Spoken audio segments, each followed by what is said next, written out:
The Smash series is known by some as a fighting game, full of competition and crazy mechanics in Steve, but to many others it is a casual party game full of wacky stages and silly chaotic items in Steve. In fact, there's 87 different items in this game with a huge variety of functionality. But given that the people really looking deep into the mechanics are ignoring items, and the people who keep them on aren't really paying attention to that sort of tech, there's a lot of cool stuff here that goes unnoticed or unknown. And that's the point of my item trivia series that I did, going over all 87 items and talking about things ranging from their basic functions, their origins, cool tech, or pointless trivia, or anything else really. And this video is me combining all those episodes into one big package, but not just a lazy copy and paste, as a lot of the sections are being edited in small ways to be more accurate, or just have a few minor tweaks. If you're new to the channel, feel free to watch this in however many sittings it takes you, and if you're a returning viewer, I hope you enjoyed this rerun with a few different bits here and there. And regardless of who you are, feel free to fill out this form where you can rank the items based on how much you like them or use them. You can do so after watching the supercut or beforehand, it's up to you. But either way, I want to take the results and make a video on it at some point in the future, so get in your submissions when you can. But anyways, let's just start things off with... Okay, we're actually front-loading this thing a bit because there's a lot we need to talk about in order to answer a simple question. How much HP does the Smash Ball have? If you were to try and test it manually in training mode, first you'll notice that it just has way less HP than a normal match, likely to make testing a lot easier. But pinpointing the precise amount is weird. For example, Toon Link's jabs will deal a total of 7.2%, which breaks it fine, but the first hit of his short hop neutral air deals more damage, yet doesn't break it. This is all due to the passage of time. So if I spawn it in, wait a few seconds, and then use neutral air, it breaks. And on the flip side, if I use my jabs really quickly, it won't. So how it's actually working here is that the ball's max HP starts out at 10 in training mode, and every 1 second, its health reduces by 2. And if its health is at 2.5 or less, it won't go any lower. Just as a heads up, all of these specific numbers are given to me by Canvas K, usually in the comments of the individual episodes that these parts come from, so instead of just having to guess, we'll have a lot more specifics here. Now, if you go into training mode to see this yourself, you might use a strong attack like, say, Toon Link's forward tilt, which deals over 10%, and it doesn't break the Smash Ball. So, wait, are these numbers wrong? Well, it deals over 10% when the 1v1 multiplier is on. Here's a quick crash course. The 1v1 multiplier is a 1.2 times boost to all moves in a 1v1 setting, specifically one without items on. The moment even one thing is enabled, the multiplier goes away. However, in training mode, you keep the 1v1 multiplier active even when you spawn in items. This makes it basically the only place in the game where they can receive this boost. And given that they're usually not compatible, items usually ignore this multiplier when calculating damage dealt to them, which is important for all of the other items going forward. So even though Toon Link's forward tilt is dealing over 10% with the multiplier active, take it away and it's dealing under 10%. Hence why it's not breaking the ball. But anyways, you're probably not interested in training mode health, and in a real normal match, its starting HP is at 40, where it goes down at the same rate of 2 HP per second. So yay, we did it! That was easy. Until you actually play the game and realize, hey, wait a second, I'm dealing like a Brazilian damage to the Smash Ball and it's not breaking. Did PK Beats lie to me because he hates me? Not quite. On top of the health decay, there's also an underdog system going on here. The further behind you are in a match, the easier it is to destroy the Smash Ball, and vice versa. For specific numbers, we can refer to this chart, which shows the damage multiplier you receive to this Smash Ball depending on your points. So with 3 or more points lower than the top player, your attacks are receiving a whopping 2.55 multiplier. This brings the Smash Ball's effective health down to a little under 16 HP. And if you have 3 or more points over everyone else, your damage is basically halved, making the Smash Ball's effective health almost 80 HP. And on top of the damage multipliers, it seems the Smash Ball generally gravitates towards the underdog too, making it easier to hit in the first place. So overall, really punishing the player in the lead. Now, on top of all of this, people also wondered about its health when it gets knocked out of someone, and the answer seems to be it acts as if it was freshly spawned in again, and its health echoes that. It's really easy to see in training mode, given that a sweet spot down tilt is the perfect threshold for breaking it, and it instantly breaks it after the ball's been knocked out, yet weaker moves won't. And this is how it works in a normal match too, of course. Again, the numbers are hard to get concretely because of how the health decays over time, and it usually takes me time to dish out the damage, but that's the idea.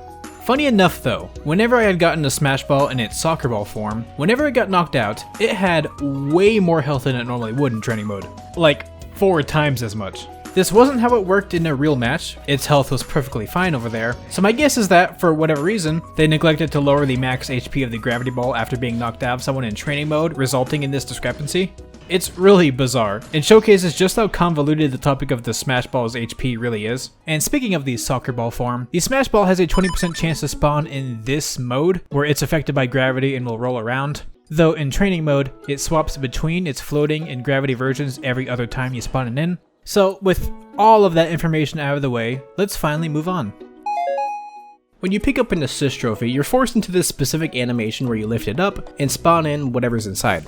Yes, forced into it. If you're in the air, you can move around and use aerials freely, but once you land, you have to undergo all these frames of this animation, essentially putting a bunch of landing lag on anyone. What this means is that, if someone has a weak enough attack, they can hit you to reset the animation over and over and over again, and you really can't do anything about it other than hope that somehow one of these hits forces you to drop the assist trophy. Otherwise, you're basically helpless, as the lag between getting hit and starting the animation again is enough to kinda act like a jab lock in past games, just with no limit. This is pretty hard to do when someone picks up an assist trophy from the ground, as there's not much time before the assist actually spawns in, and of course the effectiveness of this pseudo jab block varies from character to character, but if you see someone in the air with an assist trophy in hand, you can basically just consider it a free punish. In training mode, when you choose a random Pokemon to spawn in, you can tell almost immediately which Pokemon it is by seeing which portrait darkens, as two of the same Pokemon cannot be in play at once. Also, despite the fact that the Master Ball is a more powerful and rare version, it still has the chance to spawn in a completely useless Pokemon as a joke. That's right, Mew. Okay, I know that was pretty lame, but I promise I plan to make videos going over every individual assist trophy and Pokemon in greater detail, so you can look forward to that, or watch them if you're far enough into the future, but for now just bear with me for those items. Dragoon pieces are actually completely incompatible with Smash Balls. If some pieces are on stage already and you spawn in a Smash Ball, the pieces disappear, and if all three pieces are in play, a Smash Ball just won't be able to be spawned in. It's in this sense that, the longer people have the three pieces strewn amongst themselves, the longer it'll take before a Smash Ball is able to appear. Well, in theory, at least. When I tried to test things out to get footage, I had Smash Balls turned on at the same time as Dragoon pieces, and the Dragoon pieces never spawned in despite the Smash Ball spawning in several times after like 15 minutes, so it's possible the Smash Ball has some higher priority over it. But then again, in a later test with the Daybreak pieces, I went like 20 minutes without a single piece spawning in despite the Daybreak being the only item turned on, so I don't know, the game's just kinda dumb. However, despite this compatibility issue, the parts can still spawn even when the Final Smash meter is in use. But this won't lead to the game breaking or anything, as they've thought this one through a little bit. If the final part is spawned in and someone fills the meter, that part goes away. And if someone activates the Dragoon and then someone's meter fills, they still won't be able to use their Final Smash until the Dragoon is over with. It's a little bit jarring, but it does circumvent any issues. This is all obviously the case with the Daybreak as well, but I have a unique fact for that one.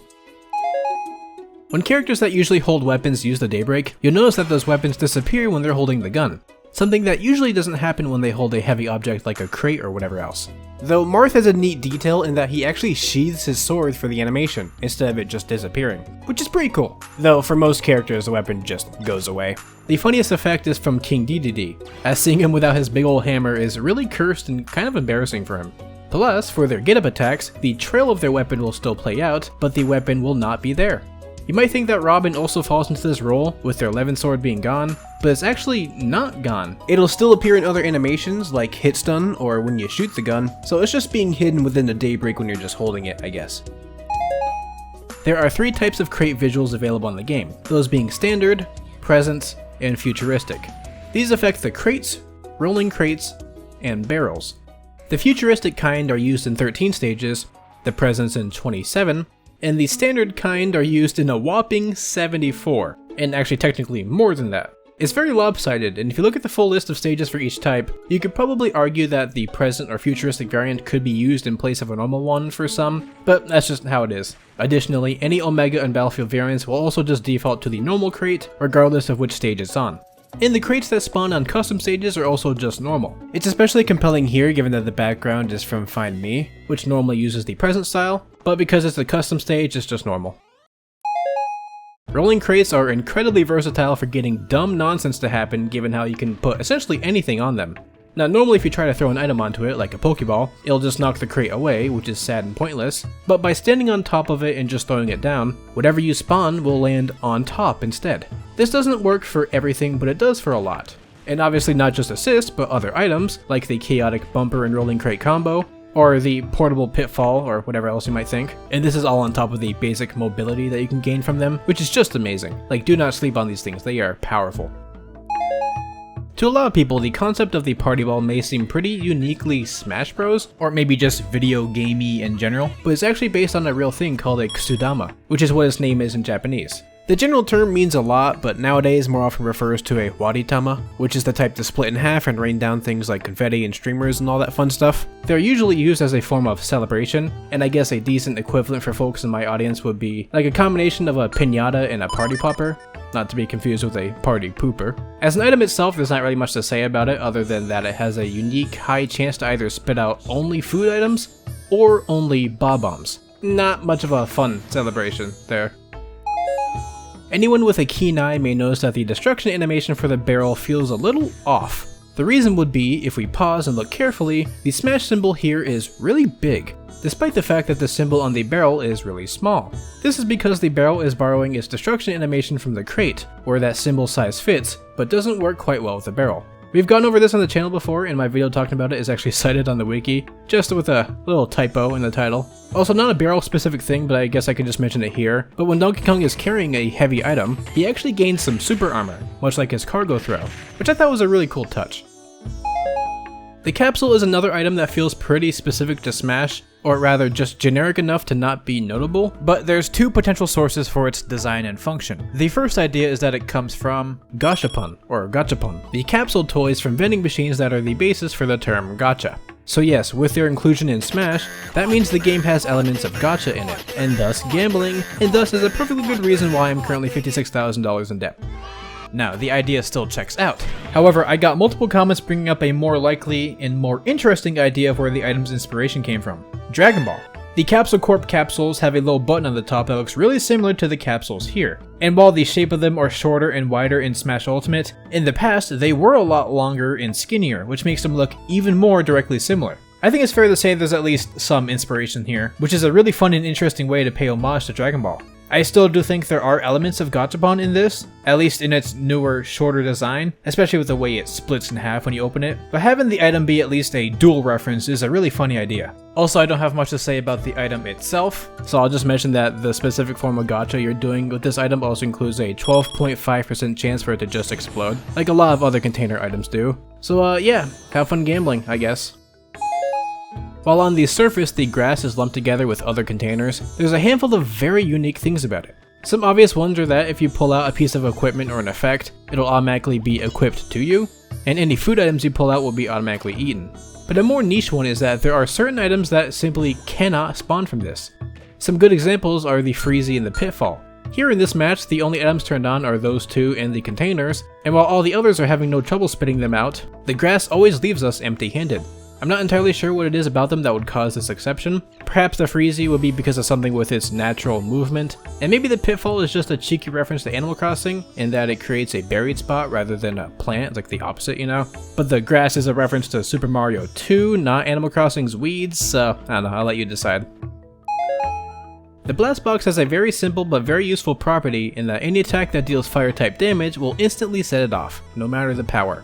I've used it a ton for a test and trying to figure out what moves or what effects, my favorite example being Simon and Richter, where Simon's Holy Water will cause the box to explode instantly, but Richter's will have no such effect. This is because Richter's Holy Water has the Aura property instead, though the mechanics aren't the same as Lucario's Aura. And if you're wondering about how much damage it takes to detonate this without the fire effect, the way that it works is that after experiencing around 14% of damage, it starts flashing, in which case it'll explode after a few seconds. However, if it takes around 25% or higher, then it'll explode instantly.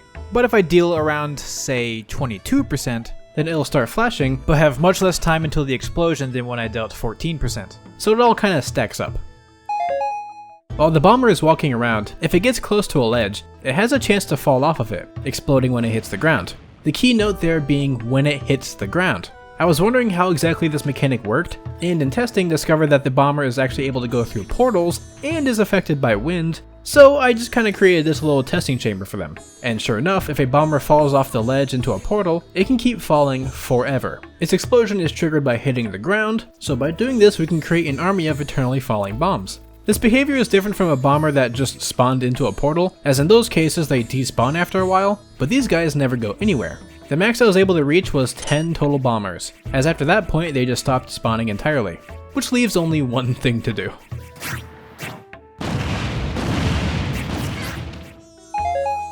The name for the fake Smash Ball in Japanese is the Smash Bomb.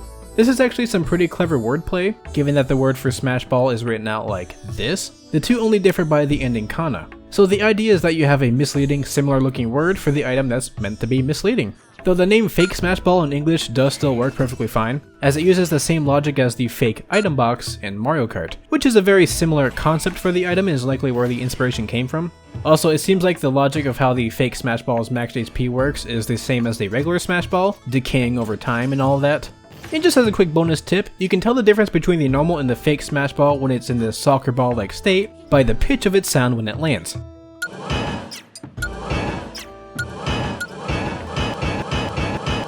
If you still can't hear the difference, then you can't use the tag, I guess, sorry. To get a basic fact out of the way, because I figure some people don't even know this, but yes, the different food items heal a different amount depending on how hardy they are, or possibly how yummers they are, I don't know. So something like cheese heals 5%, with a steak healing 12%. There's a more thorough list on the wiki if you wanted to see what a specific food healed. Also yes, there's a different eating sound between the food items and the drinks. But for a slightly more unique fact is how, when you eat food, you're actually technically picking it up for a handful of frames before it gets consumed, and thus heals you. Meaning if you interrupted these few frames, you can actually drop the food item, an interaction you probably won't see very frequently. This is especially funny when you try it with Kirby's Inhale, as it has a similar frame window for this type of thing, but if you interrupt this action, instead of dropping, the food will just disappear. So I guess it was technically consumed, but because Kirby wasn't able to savor it, he never really got any healing from it, which is kinda sad. The Maxim tomato normally heals 50% when consumed. However, when Wario eats it, specifically by using his neutral special, he'll actually heal a total of 75% instead. This is a very specific mechanic, as Kirby's Inhale does not echo this feature. Though King Dedede's Inhale does get this boost like Wario, as does Kirby's copy ability of either Wario or Dedede, but for this section I'm just going to refer to Wario's Chomp because he's just so darn cute. Anyways, Wario's Chomp will also do this for the food items, not just the Maxim tomato, and is consistently a 1.5 times increase. So the cheese goes from 5% to 7.5% and so on and so forth. However, the heart container is unique from this, as it still heals 100% when chomped. This is because despite being a recovery item, it is not a food item specifically. Because of this property, if you have any spirits that activate when you've eaten something, they will not activate when you, I guess absorb the heart container, but of course will with the Maxim tomato. So even though these two items can be lumped together for obvious reasons, there is this difference to keep in mind. The way the fairy bottle works is very simple, only healing you when you're at 100% or more, and otherwise just acting like a basic throwing item. If you're holding the item while at, say, 99%, and then you go over 100%, the fairy will activate automatically, even if you're currently trying to throw it or use another action. Though if you drop it on the same exact frame that you take damage, it won't come to your rescue. This doesn't negate knockback though, so you can still easily get KO'd even if you're holding it. If you throw it at someone who's over 100%, you'll heal them instead, but if you hit someone who's at like 99% again, it'll still launch them. This means under normal settings, this here is the most knockback you'll realistically see the fairy bottle do, given you can't deal damage at higher percents. Though obviously we can enhance that in a few ways, like making use of some size changes and using the right test dummies, and like this, the fairy bottle can KO someone under the right circumstances. Or you can just do some reflect shenanigans and make it extremely powerful that way. So while you normally wouldn't ever see a fairy bottle dish out a traditional KO, it can certainly happen.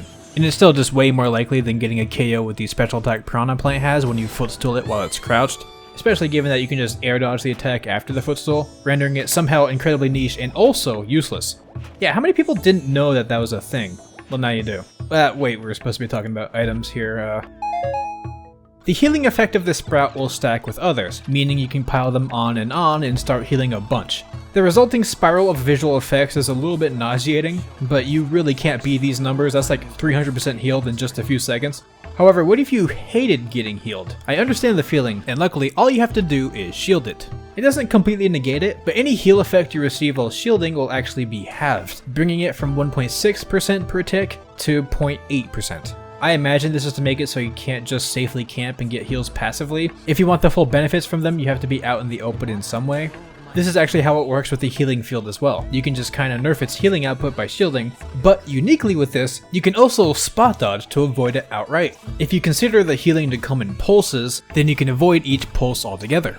Something you can't even do with the healing sprout. So that's some next level healing avoidance. This even carries over to the superstar effect, so if you're invincible, you will completely avoid the healing, unlike with the healing sprout. Though for the healing sprout, you can't have it get attached to you while you're invincible, so it either needs to be attached beforehand or you just need to hold it. To compensate for lumping these two together, I'll just give you two fun size change facts. As you may know, changing one size will also change the pitch of their voices, going higher when they're small, Hands off my and lower when they're big. Hands off my... However, with Olimar's Pikmin, they keep their pitch the same as when they were plucked, rather than based on their current size. So even if you grow or shrink, they sound the same. What this also means is that if you pluck them while you're big, they will always have a lower pitch, and vice versa. Additionally, when you change size, you can normally expect your moves to change as well, both in size and power. You think this is how it works for projectiles too, given how massive or tiny they become, and yet they actually dish out the same damage as before. And not just damage, but knockback. Meaning your projectiles are technically a worse option when you're larger, given that you're meant to be much stronger. But when you're smaller, they can end up being a lot more effective since your other moves are considerably weaker, which is really interesting. As you're probably aware, you can control where you land with the Warp Star by tilting the control stick either left or right. While it's not usually a good idea to go off stage with it, because it has a spike hitbox when it goes down, there's certainly room for something goofy with that. However, something a lot of people don't know is that you can control when you land with it as well. If you hold up on the control stick, you delay the crash by a little while, and by holding down, you crash way earlier. So you can do this to really catch someone off guard. Now if you want a really niche tech that I only discovered on accident while doing this, I guess if you have the perfect positioning, you can land the Warp Star right on the ledge. I have no idea how it works, but I guess you're just barely landing on the ground, but still slipping past it, which maybe triggers the explosion but lets you go a little bit farther down than normal anyways. It was actually really consistent by just picking up the Warp Star right in front of where the CPU spawns in training mode, and just holding towards the ledge the whole time. So technically, you can catch someone off guard if they're just hanging by the ledge for a while, for a safe and deadly punish. So long as you can just remember the positioning of where you're supposed to grab it, because otherwise you might just die. Also, here's what Banjo and Kazooie look like when they're riding Warp Star. Ugh, ain't they just the cutest things. When you pick up the Superstar, you'll be able to hear the background jingle that normally accompanies it. Usually if someone else picks it up, the jingle restarts. But if you just keep giving yourself more and more to prolong the effect, the song will just keep on repeating. You can mimic this by having the game speed be made way slower too. The music will still play in normal time, and this will be forced to repeat way more times to compensate for the fact that the ability is staying around for a lot longer. And by listening to this extended version, we can hear that this song stops way before the effect actually goes away. But this is just how it normally works. As a normal speed, it stops about a second before the invincibility actually wears off. This is in reference to how the jingle works in the older Mario games. It goes away early as a way to warn the player that their invincibility is about to run out, though nowadays the games just put in a different sound effect to indicate it. Though oddly enough, if you go into the frame-by-frame mode, it pauses the music, only progressing with each frame. This is different from how the normal background music works, which will just keep playing regardless. Also, this is how the music for both the hammer and the golden hammer works too, by the way. In regards to the invincibility itself, if you're grabbed when you get the Superstar, you will gain the invincibility and be immune to pummels. However, while you won't take damage from any throws, you'll still take knockback, which is a little bit funny. The metal box can actually be activated by simply attacking it, though this won't work for projectiles, likely to make it so that you still need to at least get close to the item. Yeah. Also, a feature of this item I figure a lot of people don't know about is that its duration is greatly reduced as you take damage. It normally lasts for around 12 seconds or so, but can be brought down by a lot. I found that it liked to go away after I had dealt around 65% or so, but I'm sure the numbers and time can vary. Also, in past games, the metal box made Olimar's helmet turn metal too, which was kind of funny, but they fixed that property of it in this game. Though, I guess as a consequence, or maybe just an oversight, Olimar's head doesn't get covered until the very end of the animation, which is really jarring. We've seen something similar in the channel quite a bit, just in the other way. For someone like Wario's overall wearing alt specifically, where his face gets covered instantly before everything else. And for these two Little Mac alts specifically, which have their clothes get covered before everything else. This works for all effects that cover someone, which includes ink. Also, as a fun bonus, if you cover Game & Watch in metal, his moves that transform his appearance notably have a weird texture on them, almost like you took some smooth metal and started bashing it with a hammer to make it fit into new forms. And yeah, with this smoother metal, you can actually get a really good look of the reflection of the stage. It generally matches the theme and colors of whatever you're on, but it does not change dynamically, it's just a static image. Frankly, I could spend a whole video looking at what each stage's set reflection looks like, so I'll just move it on from there. When you jump with the bunny hood the moment it despawns, the way it affects your momentum is weird, causing you to gain quite a bit of extra height. So if you can time it right, you can kinda get a mega jump right at the end. Or sometimes it can just completely destroy all your momentum, which is weird. Though if you've ever tried to footstool someone while wearing the bunny hood, you might notice that you go a lot less high than a normal footstool, to the point where it's closer to your normal short hop footstool height. Though that's not to say the bunny hood is just using the short hop height, as it has its own short hop footstool that goes even lower. So the bunny hood just has a somehow worse footstool height, which is really interesting because normally the item properly buffs jump height even for things you might not expect. There's some obvious things like increasing your wall jump height, but it also increases the height of your wall jump tech, as well as moves that bounce you, like with Simon's down air, or Greninja's. And it even increases the little jump you do after you crash land with the Warp Star. So the fact that footstools are, if anything, nerfed is really strange. The timer item normally slows down opponents to 1/4 of their normal speed, which is easy to visualize by overlaying it with the same speed in training mode. On top of this, it has a chance for one of two backfires. Either it'll slow down the person who grabbed the timer, or it'll slow down everything.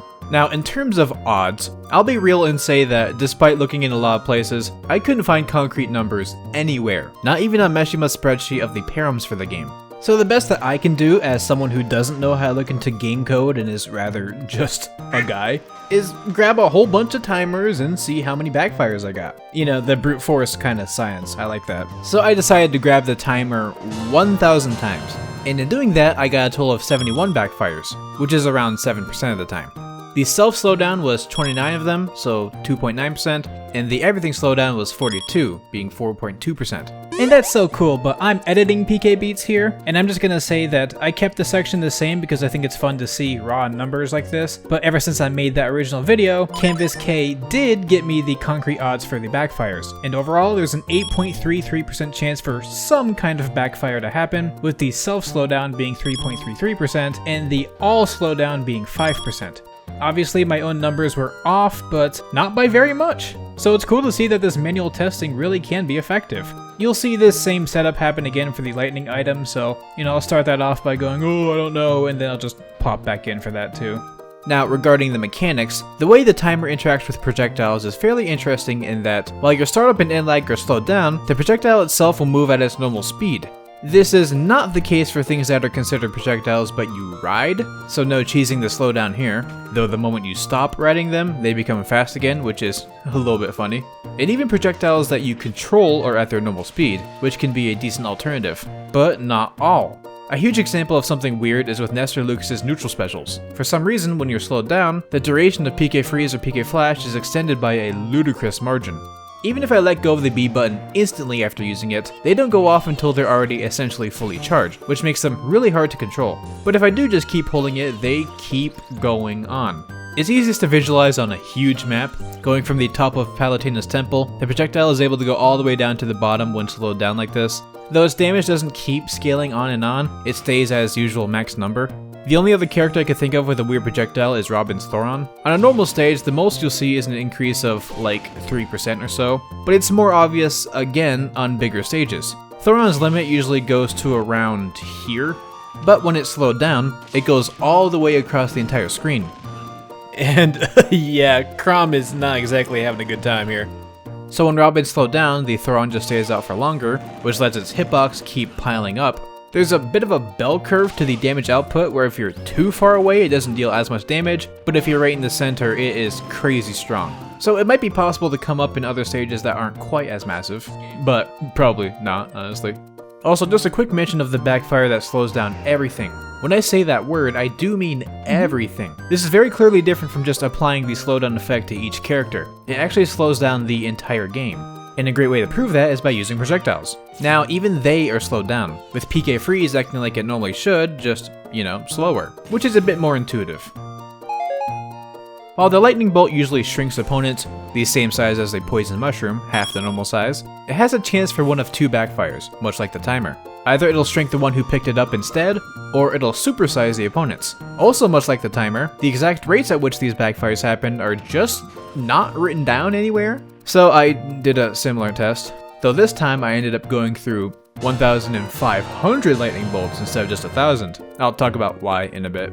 First, for the results, out of 1,500 lightning bolts, I got a total of 156 backfires, which I'm comfortable just saying is 10%. Of the two backfire types, the usual backfire happens 72 times, or 4.8%, with the mega backfire happening 84, or 5.6%. There's some slight variation, but I'm again comfortable just saying it's technically a 5% chance for each. So, 10% chance to backfire, then it's a coin toss which backfire it is. Okay, editing PK Beats here, and guess what? That's almost exactly what it is. The odds are around 9.68% for any backfire, but which of the two types you get is a coin flip. To be specific, there's a 6 out of 62 chance for any backfire, just being a 3 out of 62 chance for either kind.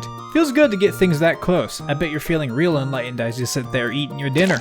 Alright, so I've got more rambling that I think is interesting from the base video that I'm going to keep, so let's return to that. Now, after my initial 500 tests, I wondered if it was impossible to get a backfire effect if that backfire was already present, and given that I was doing these 5 lightning bolts at a time, that would skew my results quite a bit, so I scrapped those to handle it more carefully afterwards. But then after the new 1000, I realized that you actually can get the same backfire effect multiple times, so I just brought those first 500 tests back. More numbers couldn't hurt, right?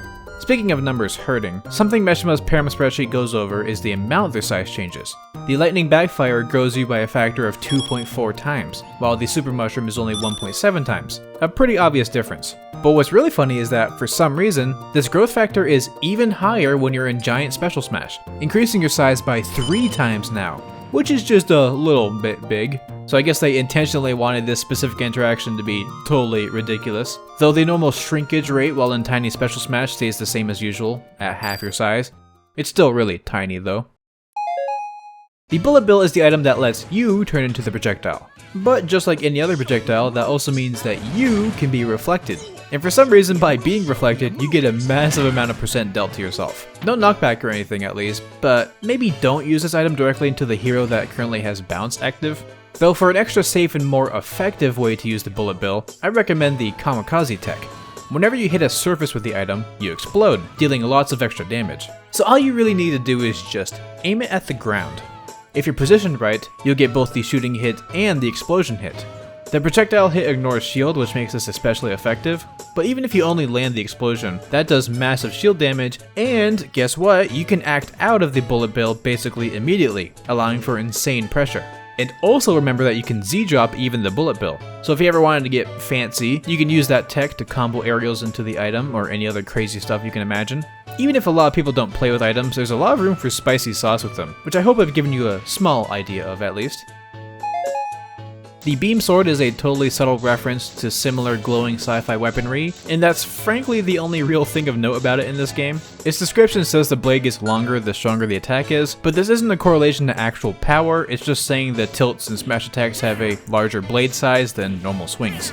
So no, boosting your offensive power with spirits won't change its size. Though yes, spirits will affect the power output of the sword both as a battering item and as a thrown item. In past games, some characters had unique forward smash mechanics with the weapon, like hitting twice or whatever, but nowadays everyone's just sort of been homogenized. I mean, at least Marth looks pretty cool when he's charging it up.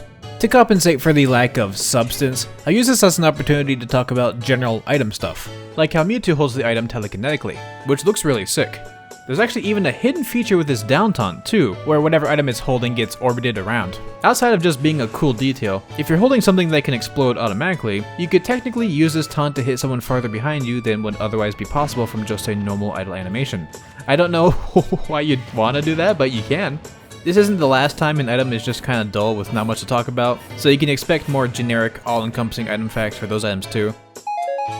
The lipstick shoots out some magical particles that apply the flower effect. The particles increase its range a bit and its damage output kinda, but if you use the item too much, then the particles go away and the sound effect goes down by 1 semitone.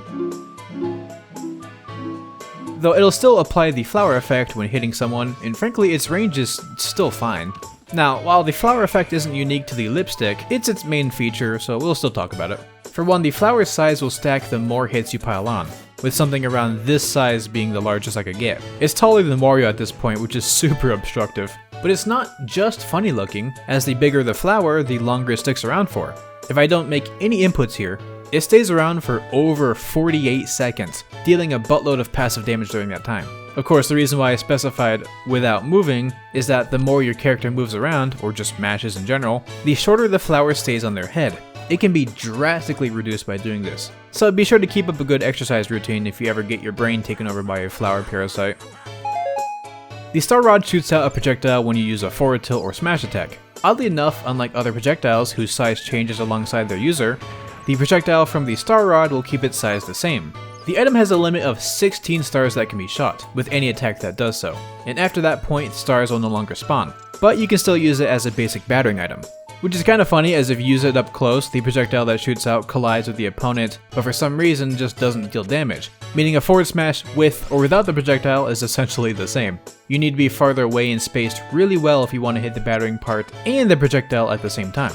Though if you just want to throw the item, there's two potential outcomes. It either hits the star part of the item, or the handle, differentiated by their sound effect.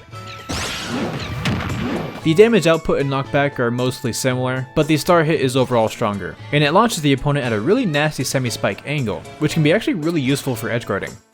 Also, bonus fact, while most characters do a little shaking when they charge up a smash attack with the item, or really just in general, when specifically Zero Suit Samus holds specifically the Star Rod, she does not shake.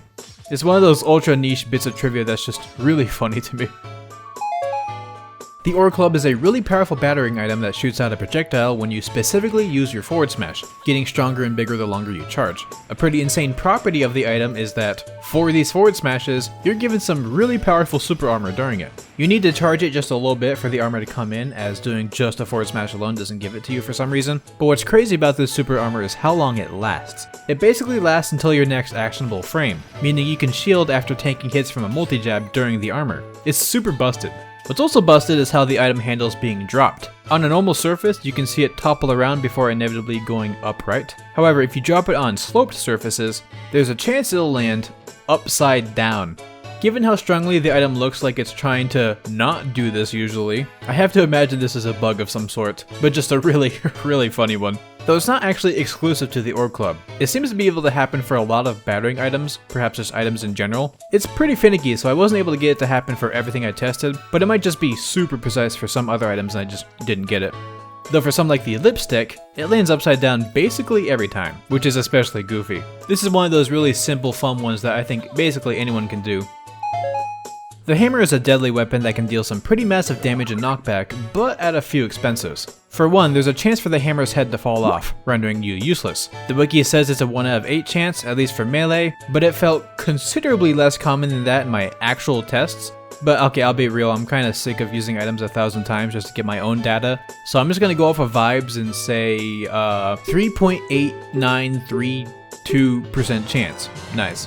Okay, that was a funny joke and all, but according to Canvas K, the exact odds are a 5.5% chance. So surprisingly, I wasn't that far off for just randomly guessing. Anyways, for this failed version, the head can be used as a projectile, which is also strong, but whether you got the useless variant or you're just up against someone who knows what they're doing, having the hammer can sometimes be really dangerous for the user. After all, you lose access to all of your moves, including your defense options and your double jump. You only have just one jump to use. It's especially scary when facing someone with a counter or any good projectile, as if you get sent off stage, you've essentially lost your stock. Luckily, all you need to do in these scenarios is mash air dodge. If you do so, you'll actually be able to drop the hammer.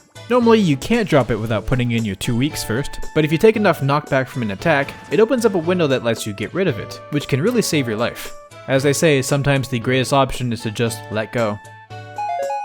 When talking about the Golden Hammer, it's mandatory that I remind the viewer that you can hover while using it if you mash the jump button. It gives you more mobility than the normal hammer does, but you know, still comes with its downsides. For its rare backfire variant, we get the Squeaky Hammer. Visually nothing changes, at least as far as I can see, but now when you land the attack, it just makes a squeaking noise instead. And while the odds seemed a bit harder to gather this time around, Canvas K told me that this backfire was a 7.5% chance, and that feels about right, so let's go with that. Some funny things about this backfire is that it's still technically an attack. It can be shielded, which doesn't seem to actually hurt the shield, but leaves behind the particle of something attacking the shield anyways, and it can also be countered, which has that counter use its base minimum attack power.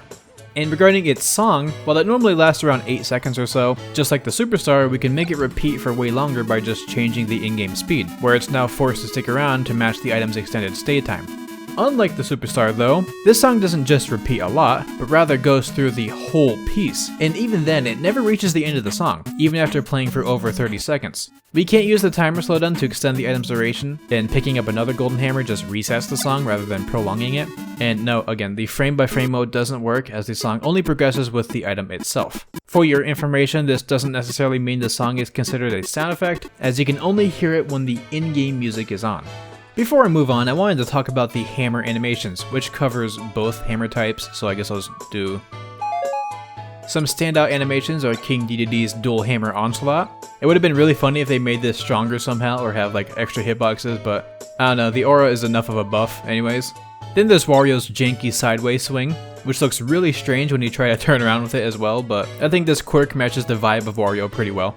Then there's Pit's stiff wrist swings that really give off a classic NES vibe. Now this isn't really specific to Pit, but some characters have their walk animation static regardless of the speed that they're walking at, which means if you walk really slow, you can have something like this. I swear, every single time I see this, I just can't stop but laughing, it's just so goofy. Also, Mewtwo uses its telekinesis to orbit the hammer around itself. Not only does this look cool, but it actually affects the hitbox of the hammer, I'm pretty sure. While most characters swing it in an arc over their heads, which have more well-rounded coverage, Mewtwo has a notable blind spot above and facing it. I'm not sure how much of a factor this actually plays in practice, but it's really interesting. Anyways, if you ever want your character to look really dumb and goofy, just pick up the Golden Hammer and play the game at 1.5 times speed. It'll always look ridiculous. I love it. The Home Run Bat is a staple item from the series for being over-the-top powerful, and while we'll get into the exact power in a moment, let's talk about the notorious forward smash's speed. In past games, the startup speed varied from character to character, but in modern titles it's homogenized to 51 frames of startup. Usually that's its drawback, right? Long wind-up time for a super powerful hit, meaning you can just avoid the hit if you see the wind-up, easy peasy. But there's some stuff going on under the surface with this item. For one, the forward smash actually serves as a reflector, and it's a pretty powerful one at that. If this is your first time learning this, you might think that I had some really good timing here to get this reflector hit in, but that's where the secret sauce comes out. This reflector hit of the smash attack happens automatically when confronted with a projectile, regardless of your timing. And it's fast, like super fast. The reflector detection thing starts at frame 2. This alone is pretty ludicrous, but remember, for the reflector, you're also swinging the bat. This swing still functions like the normal forward smash swing, you know, basically an insta-KO. Meaning under certain circumstances, you can get an easy reflect on a weak projectile, and use that reflect to hit the opponent with a power swing within just a few frames, deleting them from existence. Like I get that items aren't known for their balance or anything, but this is kinda stupid. Also, let's just quickly appreciate Rob's home run swing where he just really winds it up. I always thought that one looked cool. In regards to the swing's power, the damage output is going to be the same, but the exact amount of knockback you do is actually notably stronger when you hit with the tip of the bat. Obviously, in practical play, this is not going to matter. Most stages are not long enough to let you live a home run swing anyways. But it's actually really important to keep into consideration for home run contest, where the extra knockback really plays an important role. It's also really good to keep in mind if you ever try to do any, tomfoolery with the item, I guess. The Rage Blaster is a gun whose projectile is stronger the more damage the user has. At 0% it deals pretty poor damage, but the cap is when you're at 100%, in which case its power is more respectable. It's not just the damage though, but also the range and size, going from around here at 0% rage, to around here at 50%, then all the way over here at 100%, basically across an entire normal stage's length. Now, there's still some interesting features about this item. For one, while the high rage shots are definitely just better, they also come out a little bit slower than the weaker shots do. This is paired with how you can't shoot another shot until the projectile you've already shot either disappears or collides with someone. So the low rage shots can be ultra fast if you're right next to someone, same with the strong shots, but if you miss a strong shot, then you have to wait until the projectile goes all the way off screen before you can shoot again. And a really interesting feature of the item is how it changes its appearance to match your percent, going up in intervals of 10%. With its maw opening and having the gun protrude more, it starts spitting out red flames at 60% and reaches its last form at 100%. Now, these are increments of 10%, so there's no difference in appearance between 50% and 59%. This could mislead you into thinking the damage output works the same way, but no, that does scale properly and linearly. Oh, and yeah, as a fun little bonus thing, if you change your damage mid-shot, the blaster will also update mid-shot, at least mid-startup. The 0 rage shot comes out on the 9th frame, so if you update your damage on the 8th frame, the shot will be unaffected because it will come out at the same time as the blaster updates. However, if you update it on the 7th frame, then on the 8th frame the blaster will update, and now it'll have its extra startup time all the way to the 18th frame because it's stronger. And vice versa, you can go to the 16th frame with the high rage shot, lose your rage, and then shoot the baby rage shot on the 18th frame. Not sure if that'll ever come in handy, but now you know. The Killing Edge's main gimmick is its glowing effect on the blade. Every few seconds the blade will glow for a little bit, and any attacks dealt while the blade is glowing will deal double the normal damage, with the tip being slightly stronger in general. It will not glow while it's not being held, or while it's being dropped. Though if you drop it or throw it after it's already started to glow, then it'll still act like it should, dealing twice as much damage, which for a thrown battering item ends up being really strong if timed properly. Also, a little tip, but the charge also makes a sound when it cycles in, so if you're in an animation that hides the weapon, you can kinda rely on that. Speaking of sound, for a fun piece of trivia, there are different sound effect types for smash attacks when they're charged. The most common type is the drum beat sound, though there's plenty of others like the sharpening sound for sword users, or the twittering sound for smaller characters. Heroes is the sharpening sound, plus a little sound effect derived from their respective game. Now normally when you use a smash attack with a battering item, it'll just mimic the charge sound of that character's normal forward smash. So sharpening for Marth, twittering for Ness, and for Hero, it's the sharpening sound just without the Dragon Quest sound effect to accompany. But when you're using the Killing Edge as Hero, your smash attack charge sound is now the more common drum beat sound. This isn't echoed by anyone else as far as I know, at least specifically for the Killing Edge, and Hero doesn't do this for any other battering item. Well, except for the Death Scythe, which has the same thing happen, I don't know why. Now we're starting to stray away into general item information, but let me get lost in the sauce a bit here regarding these charge sound effects. There's 3 characters with a unique charge sound, being Wii Fit's Whistle, Bayonetta's Wicked Weave, and Game & Watch's Beep. When these characters use a forward smash with a battering item, they will default to what's called the swishing sound. This is the same sound as characters like Palutena. Though for Game & Watch, he'll actually just keep using his beep sound for everything because he's pretty cool like that.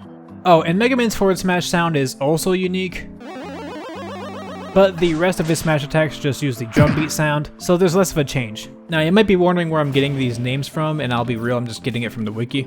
And looking here on the wiki, we can learn a bit about some other weird charge sound things. For example, Zelda's charge is normally the swishing sound, but when using a battering item, it becomes a drum beat sound instead. This is at least consistent throughout all of the battering items, so it's still weird that Hero's charge sound is only off for the Killing Edge or the Death Scythe. And while there are some other things I could mention, I think we should move on from charge sounds now. The Death Scythe is a fairly standard battering item, with its main gimmick being the ability to insta-KO the opponent at certain thresholds. Those thresholds being 80% on the opponent for a forward smash and 120% for a forward tilt, indicated by the opponent receiving an ominous dark aura around themselves. Though starting from 70%, you can get the KO with a fully charged smash attack, which scales in power, meaning at 75% you can get the KO at half charge, up to 80% where again it's just any charge. The insta-KO will never happen for a jab or item throw, and won't happen if you hit the hitbox. That was dumb. It needs to be the blade part itself. Now, these thresholds for the insta-KO are built into the weapon itself and aren't depending on power variables, so a spirit boosted user won't get the insta-KO earlier, and using it on someone who's like huge in metal won't push the KO threshold further out. And yes, if the opponent heals while you're charging, that dark aura will also go away and they will not be insta-KO'd. For a quick bit of trivia, if you get the KO on someone who's buried, the special zoom in that happens will play twice for some reason. It's kinda subtle, but it's definitely there, which is, yeah, it's a thing, cool. The Super Scope's tiny little pellet shots have a limited supply of 72 in this game. 72 ammo sounds like a lot, but the charge shots eat up more. The exact numbers aren't accurately depicted on the wiki for these games, meaning I'll have to test them myself, but luckily there's a super easy way to go about it. Each pellet deals exactly 1% when the 1v1 multiplayer is off, which is the standard for a non-training mode setting with items on anyways, so a normal barrage deals 72% total. What that means is that, effectively, the percent duck hunts at after this pellet assault is the amount of ammo that I just used. So if we shoot a charge shot, miss, then look at the damage, we can take the difference between that and 72 and calculate the total amount of ammo that the shot at the start used. In this case being 16 for the biggest charge shot. So you can squeeze out a total of 5 max charge shots, with the last one technically being extra credit. There's other charge layers though, so let's go through them all. The lowest charge deals 7% and consumes exactly 4 ammo. The next is 10% consuming 6 ammo, then a 13% shot which consumes 8 ammo, then 16% consuming 10 ammo, then 20% consuming 12 ammo, then a 24% shot which consumes 14 ammo, leaving us with the fully charged 28% shot, which like we said consumes 16 ammo. I don't really have much to talk about regarding like trivia or niche tech with it, so I'll just leave it at the basics there, because apparently that information isn't readily available, so I'm counting it as interesting. The ray gun is a pretty ordinary blaster with a total of 12 shots available. An interesting detail about the weapon is that the muzzle has the Smash logo in it, which sort of implies that the laser that shoots out also has a Smash logo embedded, which we can just see that it is by just looking at it. There's even a tip in the game for it that says you can burn the logo into your enemies, which is pretty funny. The item's functionality itself can seem kinda bland, it doesn't deal great damage, and it doesn't start KOing until around like 400% or so. And it also has a weird blind spot directly in front of it for certain character interactions. It's at a point where simply throwing the gun not only deals more damage, but also KOs considerably earlier. So outside of just being used as a basic projectile, it should be thought of as a potential combo starter too, kinda like Young Link's fire arrows.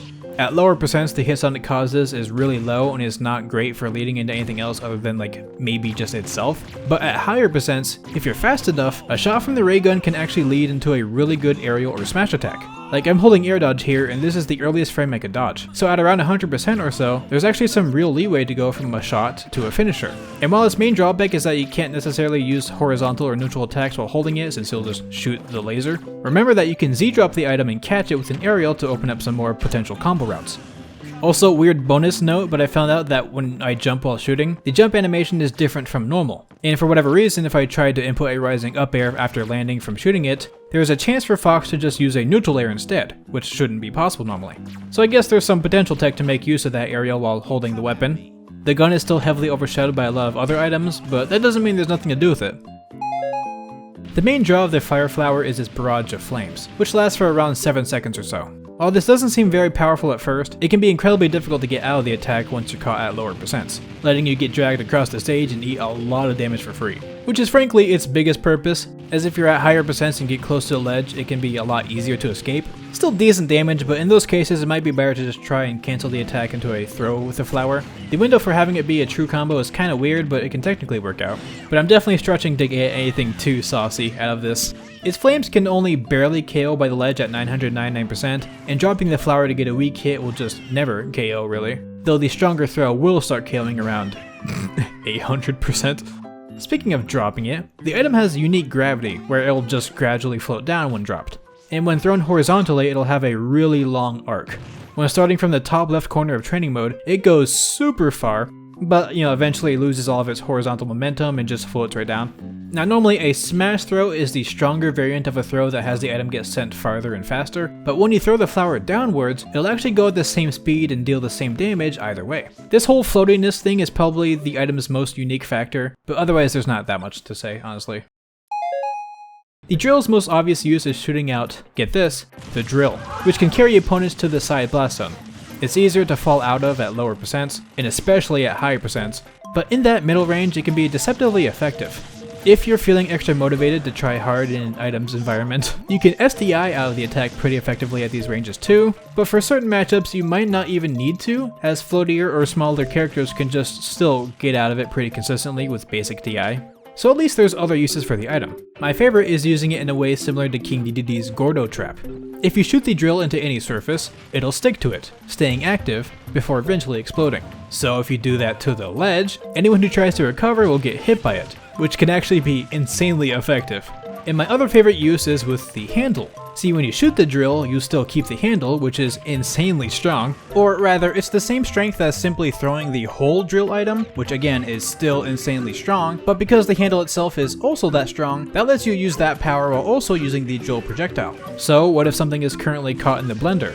Well, you just throw the handle at them. It can even be used for a clean 0 to death if you catch the handle and throw it again, which looks and feels pretty cool. The Gust Bellows shoots out, and you'll never believe this, gusts of wind as its primary use. There's not a lot to say about that much, as I'm sure you can imagine what wind boxes do, but you can get unique with it and interact with other items in a fun way. But let's just be real here, most people are just gonna hold the button down and not let other people play the game. Though if you want exclusive PK Beats patented item tech, normally when you tap the button to use the Gust Bellows, you're locked into shooting a few blasts before you're out of it again. However, this period can actually be cancelled with a dash of any kind, be it forward or backwards. This can really enhance your movement while using the weapon, which is something at least. Now, I don't want to take away the spotlight from the Gust Bellows too much with this, but this can actually be used to honestly better effect for some other items. The Fire Flower is the best example I can think of. It doesn't work for all shooting items, really it's just anything that would normally lock you into a few separate shots when you just tap the A button, except for the Super Scope I guess, but still the idea is really helpful. Anyways, my favorite way to use the Gust Bellows is to just drop it. When you do so, it'll go crazy and blow wind in all sorts of random directions, which can be really chaotic and funny. And yes, this is actually random. I tried a consistent setup of dropping the item, and the path and pattern it went in was never the same, which I at least appreciate more than its other use. The Steel Diver shoots out a torpedo which starts off slow, then speeds up. You can fire a total of 10 per item, and you can only have 2 on screen at most, as trying to shoot more will fail.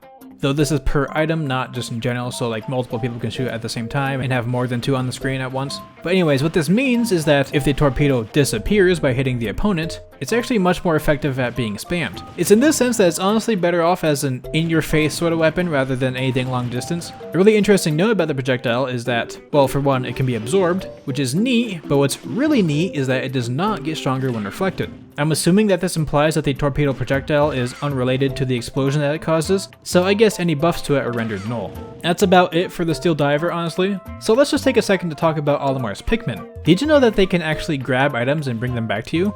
For a lot of items, they just bring them over and drop them down, though I found that they avoided the Bob-omb, perhaps to not kill you. They also don't grab huge items either, obviously.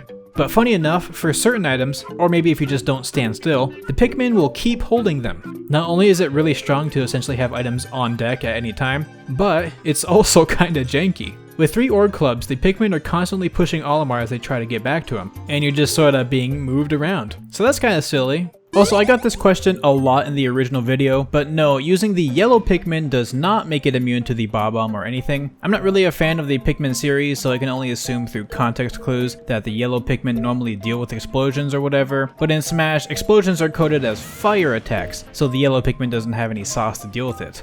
In that sense, actually the red Pikmin would be fit to deal with the Bob-omb. And it can survive hits from the explosion, but I guess it still isn't super eager to pick it up. So that's that. The Ramblin Evil Mushroom is one of the few items that doesn't directly spawn in front of you in training mode, instead of being just planted wherever. The other is grass, by the way. The spores this item shoots out will gradually build up a mushroom on the opponent's head, and there's 2 stages to it, with the first being a tiny mushroom, which as far as I can tell just doesn't do anything, and then with a total of 7 or more shots, the big mushroom will appear, which is when your controls get pseudo reversed. I say pseudo because it makes me sound smart, and also because it's just horizontal inputs. Up and down stay the same. This is how the reverse controls effect works in the game, meaning yes, any spirit that makes you immune to this will also make you immune to the mushroom. It'll even stop the mushroom from growing on your head too, which helps indicate the effect. Unlike the flower effect, I didn't really notice a change in the mushroom's duration based on whether or not you were mashing though. Also, you can actually hit the mushroom while it's rambling around on the ground, and the resulting spore attack is technically a bit stronger than its direct use. An ideal case is getting caught in something like Pika Fire alongside it, which can really put on the pain. Okay, level with me here. The banana gun shoots a banana. Then it becomes the banana peel. The banana peel, however, is a different item, and thus I will wait to talk about it, but the projectile itself is just kinda a thing. It shoots only once, does good damage, explodes automatically after traveling about yay far, can be pocketed, can be reflected, but can't be absorbed, and yeah. But this is a fitting time to talk about how, if you use Diddy Kong's down special to throw a banana peel, he'll actually throw whatever you're holding too. Even if you've already thrown a banana peel, the move is hard-coded to work for held items too. The exact distance it goes does seem to vary depending on whether or not you throw a banana peel at the same time, and you can do this for the assist trophy, which will actually activate it wherever it lands, which is really helpful. Plus, items like the fire flower will retain their floaty gravity. It's overall just a really interesting mechanic. Yes, you can technically throw 2 banana peels at once with this. The staff is a shooting item with an ammo total of 7. Its main gimmick is how its shots are really weak up close, but really strong the farther away you are from your target. They start out by dealing just 5% at close range, and this percent minimum actually spans this entire threshold up until it reaches this range, in which case the damage starts to gradually go up, with the peak being a 30% shot that causes the flashy zoom-in effect. This zoom-in won't happen for any distance or percent lower. Anyways, the weaker hits have extremely slow knockback growth, not KOing until around like 800% or so, and their hit stun is really bad even at normal high percent, meaning these ranges aren't good for anything really. However, the longer range shots actually do have some hit stun to them, letting them reliably combo into themselves, and given that when you get hit, you usually get sent farther away than you initially were, which makes the staff shot stronger. So with the right spacing and good aim, you can get 0 to deaths just like this. The biggest balancing factor of this item, outside of only having 7 shots available, is that the laser is really thin, making it pretty easy to miss. It's kind of like the sniper shot from Pocket Tanks, good reward but high skill ceiling. Well, that's against normal characters at least. Fight against someone who's even slightly girthy, and the target becomes a bit easier to combo into. For miscellaneous stuff, the laser does have a limited range, being this many units from the training mode stage. I think that's like what, 60 squares? 60 square units of square, I don't know. And if you're curious about how this item works with reflectors, you might reasonably assume that the laser, whose power is dependent on distance traveled, will include the reflected distance in its power calculation. So normally over 20 units here will activate that powerful zoom-in shot, and if I reflect here, the distance the laser traveled will be over 20 units, but this isn't how it works. When the laser hits the reflector, it technically makes it act like a new shot, so the distance the reflector source is from the person who gets hit will determine its power. In a lot of cases, this will mean that the staff's power is considered the same, minus the reflector damage increase, but if the laser hits someone really close by, then the power is extremely low, all of which I somehow never knew before. And lastly, funny enough, in the Free the Spirit section of a spirit battle, the blaster thing you're using is actually just a modified version of the staff. The internal file name is Staff Roulette rather than just Staff, and the laser is just tweaked a bit, primarily in that it always deals the special 30% max zoom-in shot, it has fixed knockback, hits faster, and sends at a different angle. So that's pretty interesting. As far as explosive items go, the Bob-omb is a pretty good introduction to the concept, but it's still got some unique sauce going on. For basics, the item won't affect the person who throws it. Even if you attack it after it's been dropped, as long as you were the last one to touch it, you're safe. Though it has a built-in timer where it'll automatically explode, be it in your hands or just while it's walking around, and in these cases it'll affect anyone and deal the minimum damage of 25%. Again, no 1v1 multiplayer. When it starts walking, the direction it goes in will be chosen based on which character is closer, because it craves blood and carnage. Some interesting things about the item are that, for one, the knockback from the Bob-omb is actually directional, meaning it's influenced based on where you got hit from, at least mostly. For the horizontal directions, this isn't any different than you'd expect, but if you get hit from below while the bomb is traveling upwards, you get sent upwards instead. Meaning, yes, if the Bob-omb hits you from above while it's going down, you'll get spiked. This isn't guaranteed, you have to be airborne for the spike to happen, as otherwise you'll just be sent to the side like normal. And it doesn't make a spike sound for some reason, at least I can't hear it, but it's definitely still a spike and it's a really cool combo route if you're feeling kinda frisky. But the times where it sends the opponent to the side are just way better at KOing than the upwards or downwards knockback variants. So you might want to stick to those unless you have some special sauce at the ready. For some extra stuff, when a Bob-omb gains free will, you can actually reflect it on its march. This will stop it from exploding when it hits you, though it won't keep you safe from the automatic explosion. But even though you reflected it, its power remains the same as usual. This is just how the item generally works though. For whatever reason, reflectors don't boost its power any. Also, I figured I might as well put this here, but while this isn't specific to the Bob-omb, right before an explosion goes off, anyone nearby who's going to be caught in it will actually have their expressions changed to that of extreme distraught and fear to match their impending doom. Given how incredible some of these expressions are, this is a little detail that is just awesome. Though, unfortunately, Game & Watch does not seem to have some kind of panicked expression, so that's unfortunate. The motion sensor bomb is actually one of my favorite items in the game, but in terms of its actual use, there really isn't that much to say. It shines most in its simplicity, being able to stick to the surface and open up easy or crazy combos. It can be attached to the ledge to make for some brutal edge guarding, or perhaps any moving surface to make a more mobile trap. It doesn't stick to Steve's blocks though, but if you want to be really funny, you can kind of camouflage it behind some stage geometry and use that to really catch someone off guard. But what I feel like talking about here is the damage. See, the explosion will normally do specifically 25%. Or 30% with the 1v1 multiplier, because I'm just going to be using that for the testing. But if specifically Jigglypuff throws the bomb, its explosion will deal a little bit less damage. Specifically, it's 0.95 times the normal amount. This is a universal nerf to almost all explosions that only Jigglypuff receives. I've actually made a whole video about this topic already, but that was almost 4 years ago? Oh my god. So I figured I could at least just summarize it here. Basically, the way items work in this game is that the speed they get thrown at is partially tied to the character's weight. The heavier they are, the faster the item gets thrown. And typically, the faster an item is going, the more damage it deals, at least for a lot of items.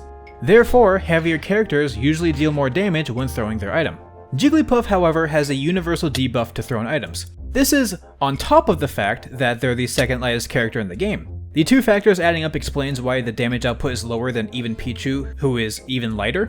So for items whose damage isn't even affected by speed, and thus is the same between light and heavy characters, Jigglypuff will still be weaker in that regard. But I still believe this debuff goes beyond just throw-based calculations, and the motion sensor bomb is actually a great way for us to see that. The 30% dealt with the explosion is static. It doesn't matter if a heavy character throws it or a light character, or if it's daintily dropped or brutally smash thrown, the explosion from the mine is separate from all that nonsense. Yet, as we saw earlier, Jigglypuff's item debuff still applies to it. This is why I think said debuff goes more than just lowering the damage of thrown items, since clearly the two factors are different here. It's just a very unique element to this character. And if you want to know why this feature is present for Jigglypuff, I don't know. You'd think it makes sense for the balloon Pokemon to interact with explosions in a unique way, but you'd also think that would be defensively, like you take more damage from explosives rather than deal less.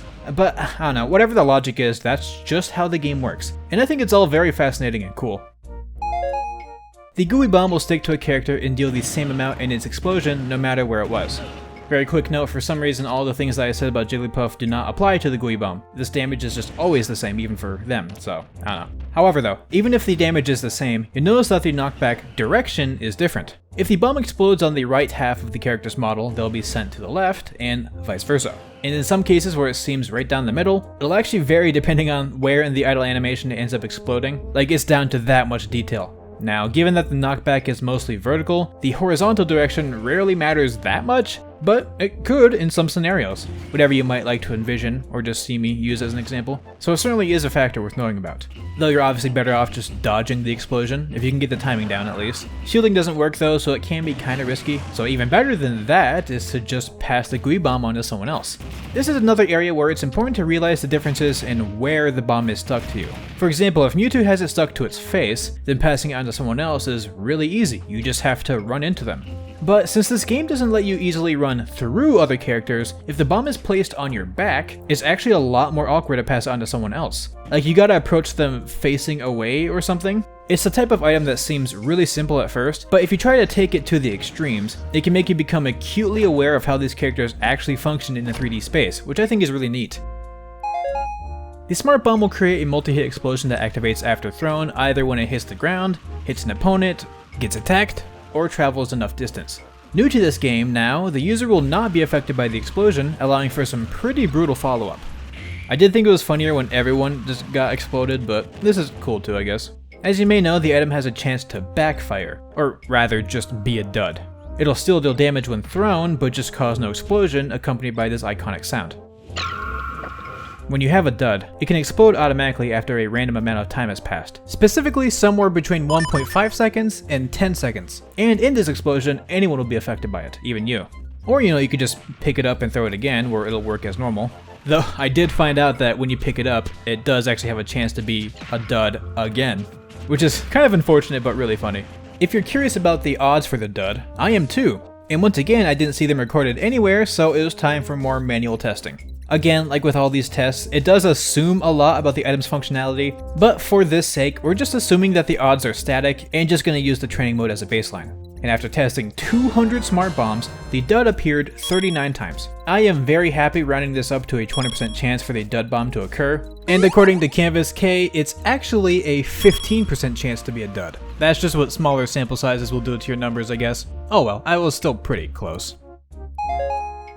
The Bombchu will travel alongside whatever surface once it's thrown, eventually exploding automatically or whenever it runs into someone. While the explosion won't affect the user when it's thrown initially, if it happens after it started racing on the ground, this will affect everyone.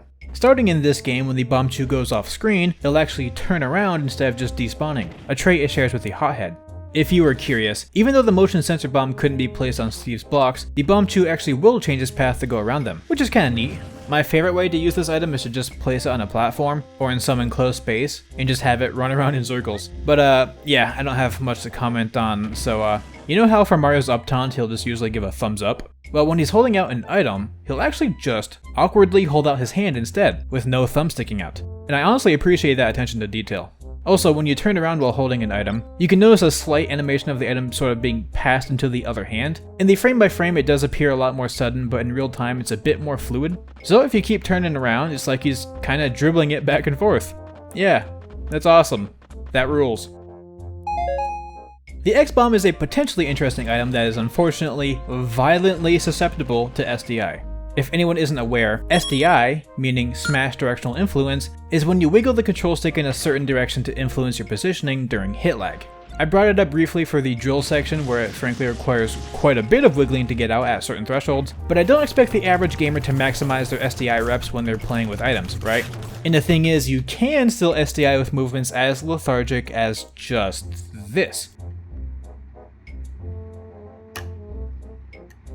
And without exaggeration, that's all the X-Bomb needs. Look at me deploy the Grandma SDI to this item. Yes, with just a teensy tiny bit of wiggling, you can escape the X-Bomb so easily. This is what I mean when I say it's so susceptible to SDI. There's niche scenarios where it doesn't work as well, like if you're caught on the floor from the horizontal explosion, it's hard to SDI up, so you just sort of end up going to the center. But that's really the only tricky area. Elevate the explosion by just a little bit, and you can just fall right out. And it's even easier for the vertical part or any angled blasts. Like, you're basically guaranteed to escape. And this is true for any percent. It's arguably even easier at the higher percents since you get knocked out more. You want to see me SDI really hard?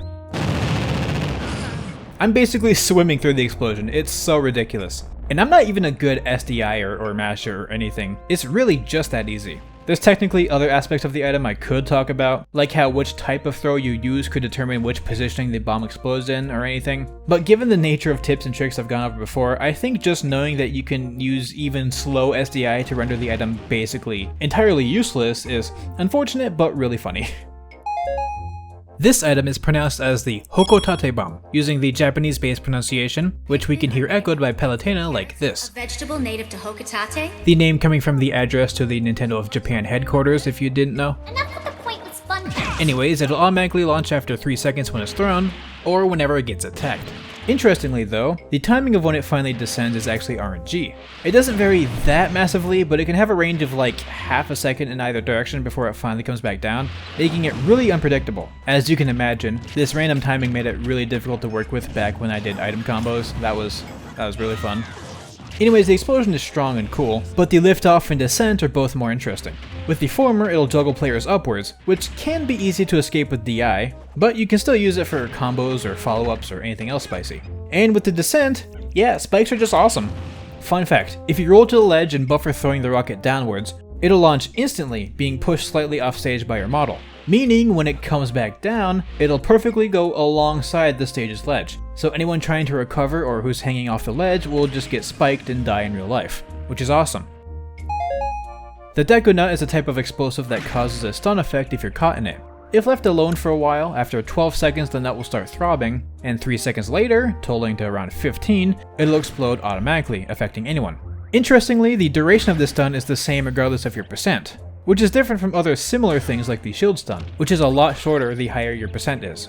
Anyways, this item can't be shielded, and it has a physical hitbox before the explosion that can be used to combo into it. However, you have to be grounded in order for the explosion to cause a stun, otherwise you get launched upwards. Funny enough, starting at around 80% or so, and beyond, if you hit the Deku Nut part itself, that hit will actually cause the opponent to be airborne briefly, meaning when the explosion comes in, they'll be launched rather than stunned.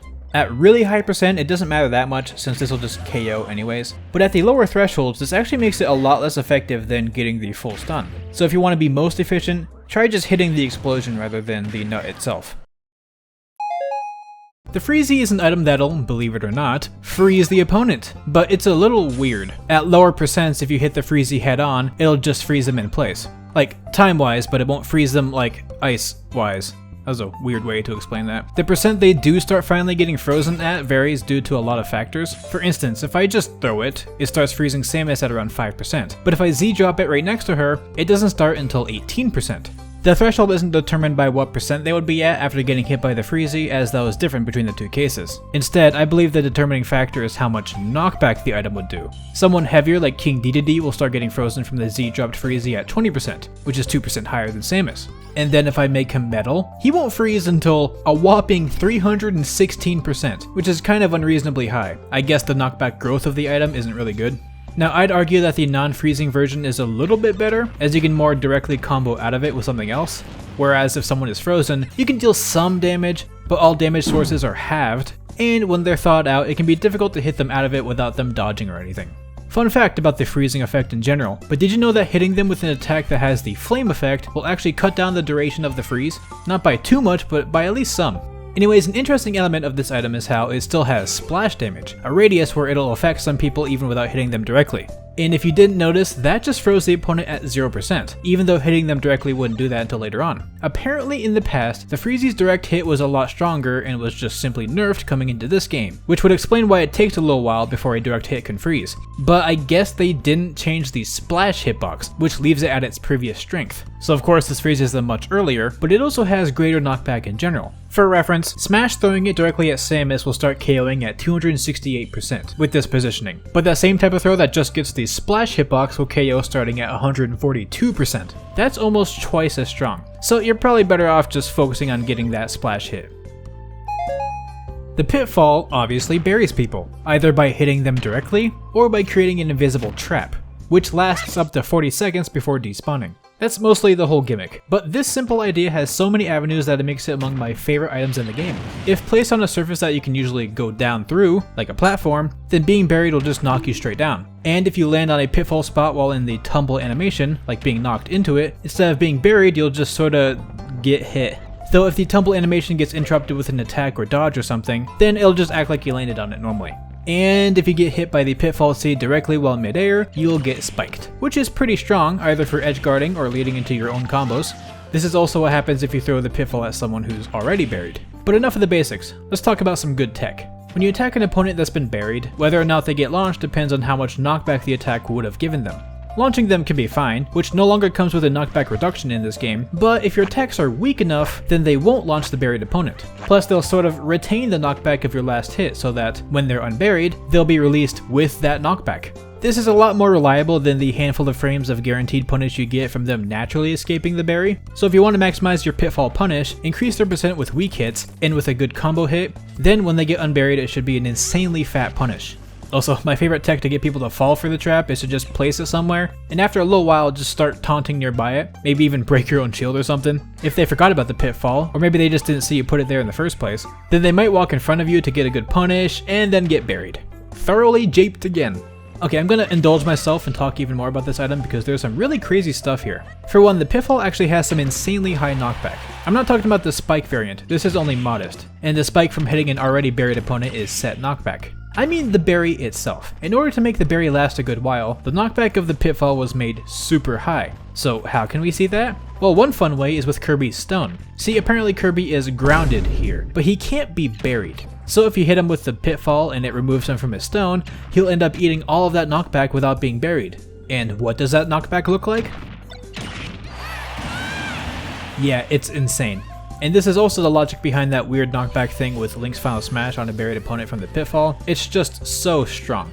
And the next tech is infinite pitfalls. When a pitfall hits an opponent, there's one frame where they get buried, but the pitfall is still in existence. So if you pick it back up on this frame, the berry will go through and you'll have the Pitfall back in your hands, essentially duplicating it. It's really precise, and unless you're left with the last Pitfall in all of humanity, you can still just wait for another one to spawn in or something, but hey, it's an infinite Pitfall glitch, and by doing this you could maybe set up a quick and cool combo. By the way, you can also do this with the Freezie to get yourself infinite ice. And my fridge is lacking one of those infinite ice dispensers, so I'll take it. I tried out several other items that I felt like acted similarly to these two, but I couldn't get the same thing to happen, unfortunately. At least for items where catching it would essentially duplicate it. Plus, if either the Freezie or the Pitfall hit the ground, I can't catch them and duplicate them like that either. But I've stuck with this section for long enough, so let's move on. The Hothead is a big circle of fire that'll race alongside the surface when thrown. It has two attacks, the simple flame-based one that you're probably going to see most often, and the occasional spark attack. This spark is a little bit stronger than the normal hitbox, though when the spark comes in seems to be random. Specifically, it's an interval between 0.33 seconds and 4 seconds. What's also random seems to be the speed at which it travels along the ground. I tried to keep the testing as controlled as I could, but the exact speed it went at was inconsistent, either being slow, average, or fast. I found that smash throwing it more often led to either average or fast speeds, but even then it wasn't super easy to predict, and just simply dropping it is really random. Given how the item basically gets more hits the more times it loops, you're almost always going to want it to be faster, though it going slow can have its own benefits too, in that it sticks around a little bit longer in one area. Oh, and no, the speed does not seem to change the actual damage output. What does change damage output is how much you attack the Hothead. Normal attacks will boost its power and size, but at a much lower rate compared to attacks with either the flame effect or the electric effect. However, while it does have a standard size cap, the damage cap is kinda weird. For example, the power of the Hothead after doing 5 forward smashes seems to be basically the same after doing 10 forward smashes. But if I do 4 forward smashes, then one fully charged attack, the damage suddenly goes up by, like, 1%. So even though there's some kind of damage cap, it also seems to vary based on the strength of the attacks, like it's not just purely cumulative. So a single Bob-omb boosts its power to deal over 35%.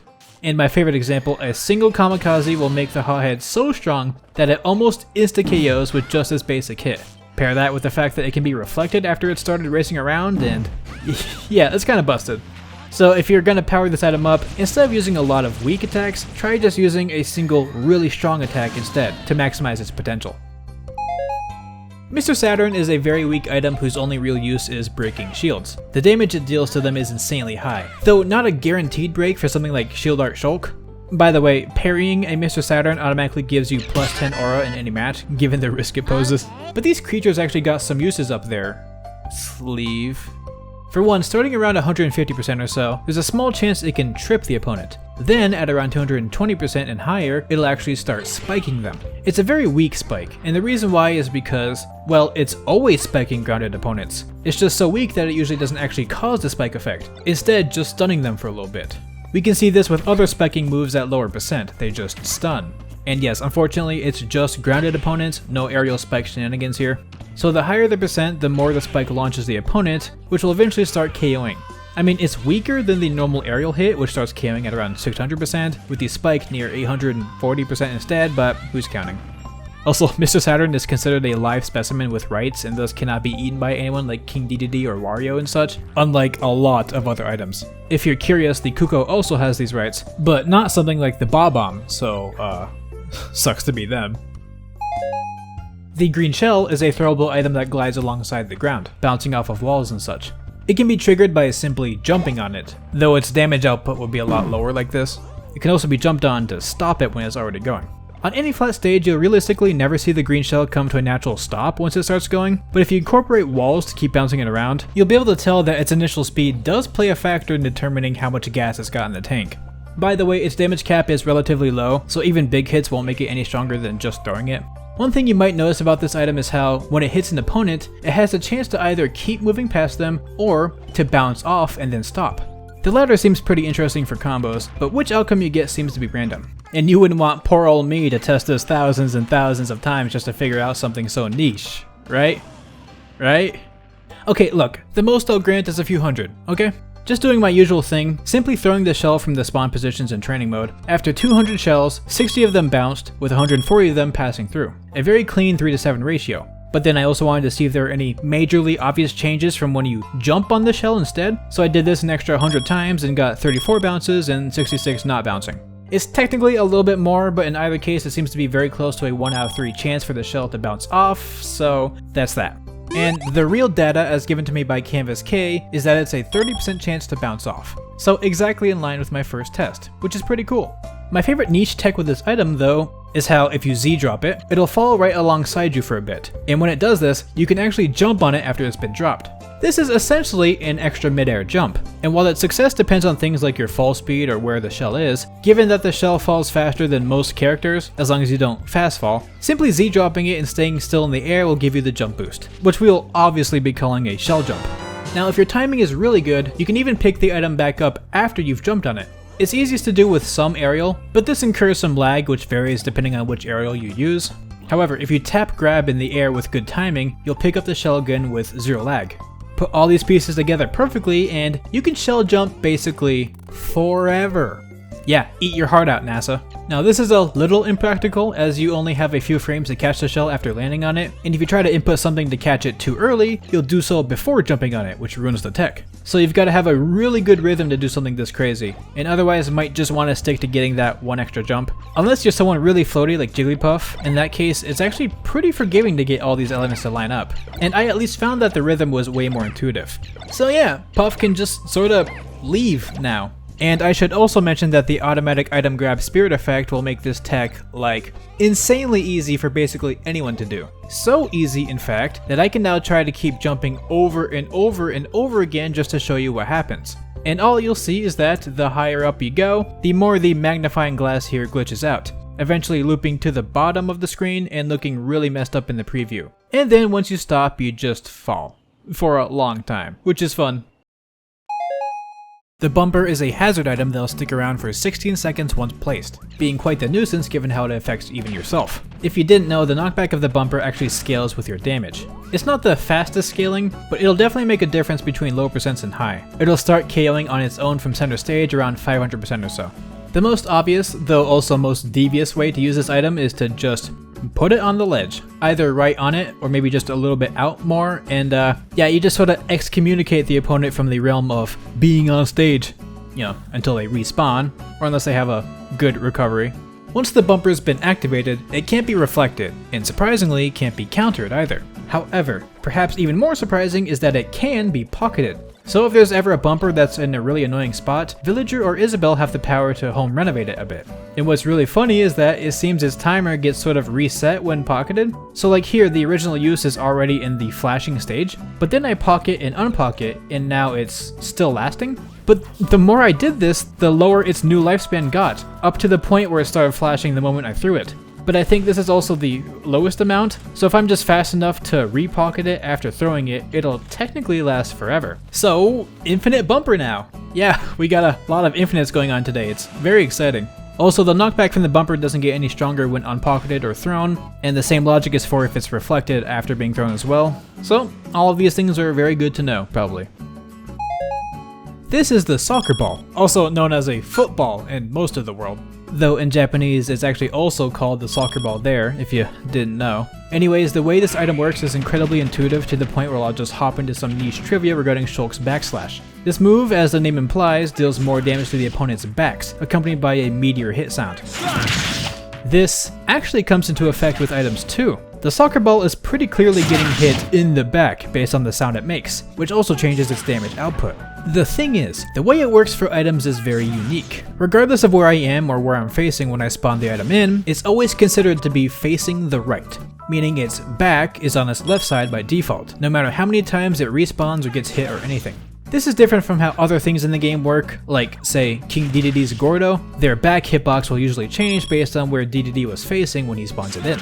Although with items, if you pick them up, turn around, and then drop them, now the direction they're facing gets updated, with their backs on the right, though the object that spawns from the crate will go back to the default positioning. Given that you can't pick up a soccer ball, because that would be against the rules, that means its back is basically always on the left. Unless of course you break that rule by pocketing, turning around, then unpocketing it, which does update where its back is. Not sure if that'll ever come in handy, but it's neat to know. The POW Block will cause a quake when sustaining enough force that hits all grounded opponents for 10% damage. You know, no 1v1 multiplier. From what I've seen, its range seems to be limitless, reaching across even the whole training mode stage.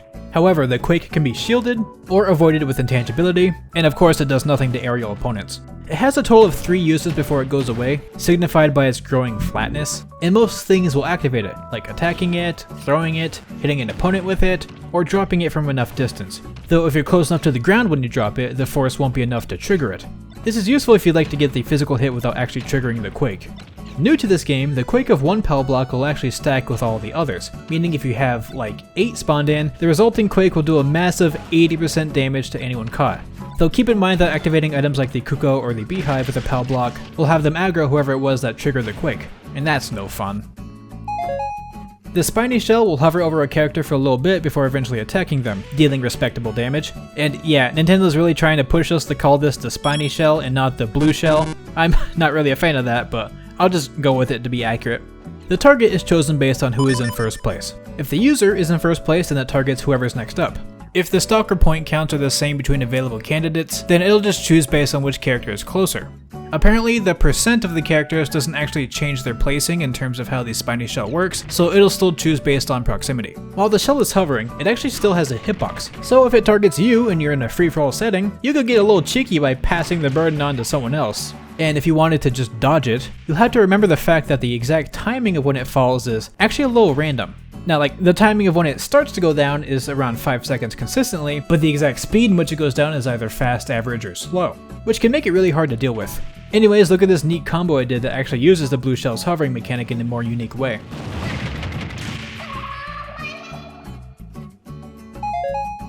The Boomerang's main gimmick comes less from the fact that it's a boomerang, like wow how original, but rather that it gets stronger the more times you throw it. Let's consider its base catch combo count to start at 1, where its initial damage is at 2% without the 1v1 multiplier. Then once you catch it, the damage goes up by another 2%, and this keeps going up and up the more times you recatch it until you reach a combo count of 7, dealing 14%. This is the max damage it can do, and the item indicates you're at this point by having a light gold glow when thrown. The damage it deals when returning is always half the total amount, and smash throwing it won't actually make it deal more damage, instead just making it go farther. This catch combo gets reset pretty easily, either if it hits the ground or gets caught by an opponent. It also really doesn't like the drop input in general, so even if you've fully powered up your boomerang, dropping it will instantly remove the boost, leaving it at its base power. Well, I mean, I guess it's technically stronger than the base throw damage, but still. Yes, even if you instantly recatch it, the combo will be reset, so you probably want to avoid doing that altogether. Also, in order for the catch combo to actually go up any, the boomerang does need to travel a minimum distance, as if it gets sent back to you super quickly, it won't change the power. A fun bit of trivia with the item is how, when holding it, a few characters' animations just break. Normally, when, say, Cloud crouches, he'll have this basic bobbing animation for it. But when holding specifically the boomerang, he'll just stay completely still. This is especially obvious when you catch it while you're in the crouch animation as you just stop moving. Or rather than stop moving, you just get put to the first frame of the animation and just stay stuck there. This is how it works for Sora as well, though his hair and accessories will still move in the wind. And weirdly enough, it also happens for Mythra. Yes, Mythra, but not Pyra. As with her, we can just see how the boomerang is supposed to interact with crouches. It's kind of weird that Mythra is an exception to this, but I guess at this point we should just be used to weird niche cheese with the game, so it's whatever. The Beetle will grab an opponent and carry them to the top blast zone, despite this being the base level Beetle, which in Skyward Sword is not able to grab things until it gets upgraded, but okay, sure. By the way, this item will force a screen KO. Unfortunately, this animation actually can't happen in training mode at all, so you won't be seeing it for my testing here. Anyways, you can mash out of the item pretty easily at lower percents, but towards the mid% range it becomes basically impossible. Though it's worth noting how the rise to the top works. See, the exact speed in which the Beetle rises depends on the character's weight. The lighter they are, the faster they go up, and vice versa. Specifically, its upwards acceleration goes up every single frame by units determined through this expression. So obviously the higher the weight, the lower the acceleration. So when we then include something like the metal box, the Beetle starts struggling really hard to bring them up. This inherently gives an advantage to heavier characters, as the longer it takes for someone to be sent to the mesosphere, the more time they have to mash out. Though I guess in that sense it's just mimicking how normal knockback scaling works. Now if you were wondering, if it takes the Beetle too long to reach the top blast zone, approximately 8 seconds of trying, then it'll just give up and die. Plus, if the Beetle gets stuck on a ceiling, after 1.5 seconds of registering that it's stuck, it'll once again perish. Plus, the Beetle's direction and ownership can be reversed by simply attacking it. So if you keep ping-ponging it back and forth, eventually it'll, die. It really likes to die. The cause of death is either taking too much damage from your attacks, or if brought to an extremely long stage, it does eventually give up after traveling a lot of distance total. So it's pretty neat. The boss Galaga will abduct an opponent and slowly bring them to space. This will guarantee a star KO, which luckily can appear in training mode. Just like the Beetle, you can mash out of it, which is even more effective at lower percents. Strangely enough though, while the Beetle wouldn't automatically let you out as long as you didn't make any inputs, with boss Galaga, you will be released after a certain period of time even at low percents. Anyways, you can still say that this is an improvement over the Beetle, as it actually ignores the factor of weight entirely, going up at around the same speed for everyone. And while you also technically don't have to aim it, given its homing property, a balancing factor is how its startup makes it not only really easy to dodge, but also destroy. And fun fact, attacking it while the beam is already out will shift its position a little bit, which can be kinda janky. Anyways, boss Galaga has 24 HP. Once it reaches 12, it'll turn blue like this. But as far as anyone can tell, this change is just cosmetic. And once it reaches 0, it'll just explode and die horribly. Alright, now when I first mentioned this in the original video, I had quite a few surprised comments. I guess a lot of people were under the impression that the blue variant is different mechanically. But no, it's not, and any manual tests we can make to judge its speed or your ability to mash out of them all show that it still functions the same as the normal boss Galaga. If it tries to abduct someone while clipping into some terrain, the beam will just not work. Though with the right positioning, we can see what happens when this item gets stuck. And as it turns out, unlike the Beetle, it doesn't have a self-destruct failsafe in place and will just keep trying until the opponent naturally breaks out. This is likely a reason why characters will automatically escape without any inputs, but at 999%, when left like this without mashing, it'll take them almost 2 entire minutes before they eventually escape, which is kind of ludicrous. It at least makes for a nice background, I guess. The black hole is a big ball that really sucks you up. Its radius is fairly large, and the speed of its suckage is actually faster than most things you'll encounter in the base game, which I'm going to go into greater detail about because I feel like this is an item that often gets really extra overlooked by people, including myself. From what I gather, the suction speed is at 2.5 arbitrary units, thanks to Canvas K for giving me the data. So to give an example, the character with the highest base fall speed is Fox, which is 2.1. So even he won't be escaping normally. However, his fast fall speed is at a brisk 3.36 units, which makes him outspeed the suction quite easily. In fact, almost half of the cast has a fast fall speed that's greater than 2.5, meaning they'll be able to escape this to varying degrees. This is really nice given that having a slower fast fall speed means basically nothing you can do will stop you from being put into tumble like this while in the air. Though once you introduce something like the metal box, the black hole just can't keep you contained. At least, again, when it's in the air. If you have access to burst movement options, those work as well, so you definitely have room to be creative. And you don't have to worry about being stuck in freefall if you mess that up, since the black hole actually resets that state too. Now you might think that the grounded version of this item is a lot easier to escape since you can run instead of just fast falling, but the funny thing is that basically all run speeds are still not enough to fully escape the black hole. Like you can make some leeway kinda, but the only character who can just straight up run out is Sonic. Or, you know, anyone who can get a good enough speed boost. So, given that you don't have the ability to just fall out, this grounded version can be a bit more effective, even if it allows the opponent to use grounded attacks. Anyways, if you're not super familiar with the item, you might be wondering what the point even is. Like sure, you're stuck in one spot, which kinda sucks, but you can still wriggle and writhe like a pathetic worm all you want. And worst yet, any nearby items also get sucked into this spot. Wouldn't it kinda suck? If the opponent gets access to all these items with ease? Well, in my opinion, the single most important facet of the black hole is how it also works like a reflector. Any projectiles shot or thrown while in it or near its suction range will be slurped up.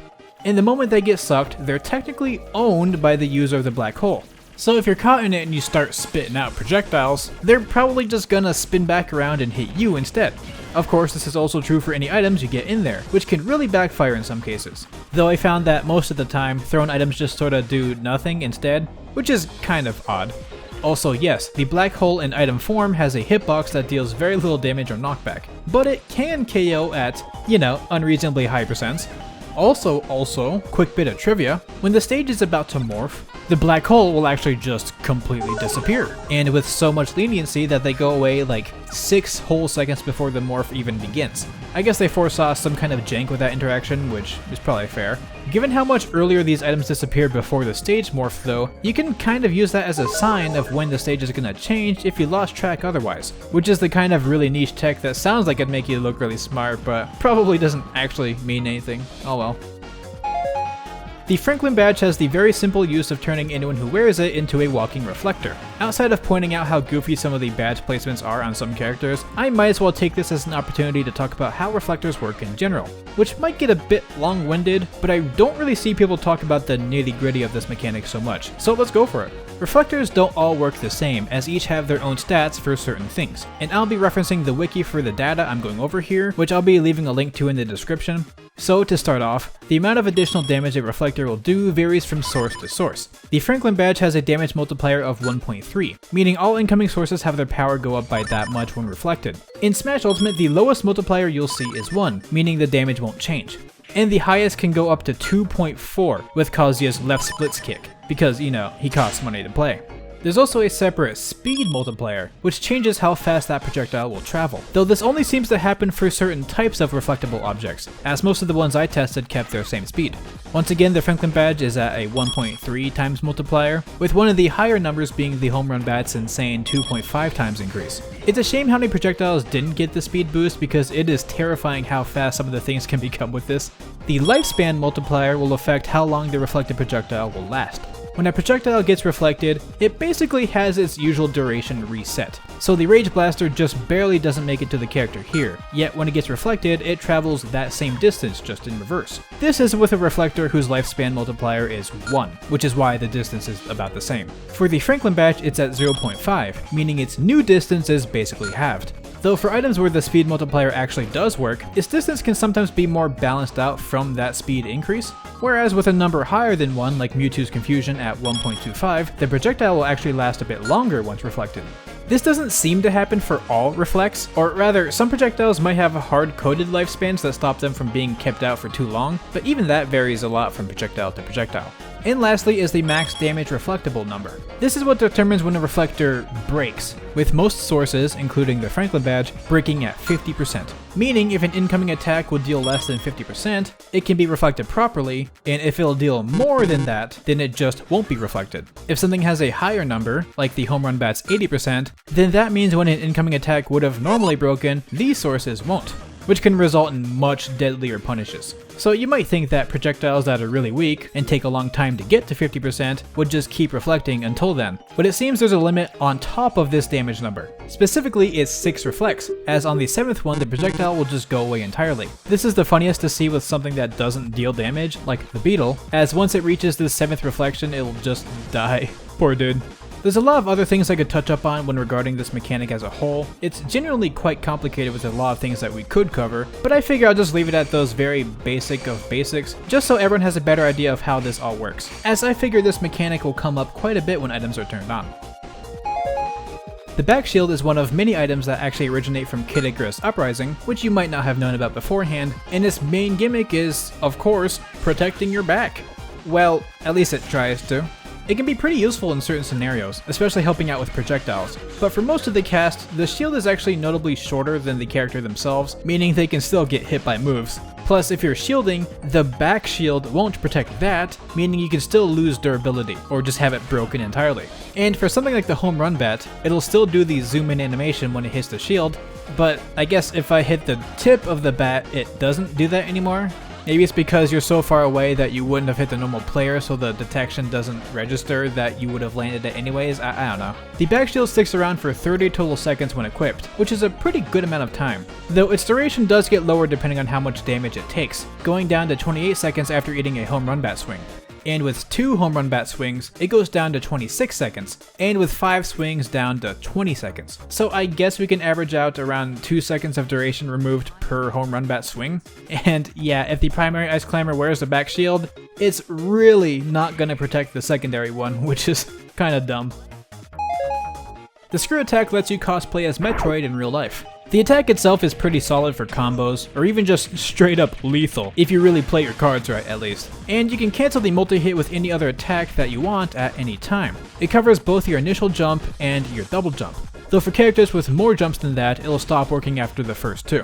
And yes, even if I equip an extra jump spirit, the screw attack won't get an additional use. The limit seems to be specific to 1 grounded jump and 1 mid-air jump. For something like Greninja's down air, which normally bounces him back up, the screw attack will actually trigger for this bounce instead. But if you already burned your double jump screw attack, then it won't trigger for the bounce. So it's really keeping that total limit in mind. And no, surprisingly this didn't happen for Simon or Richter's down air bounce.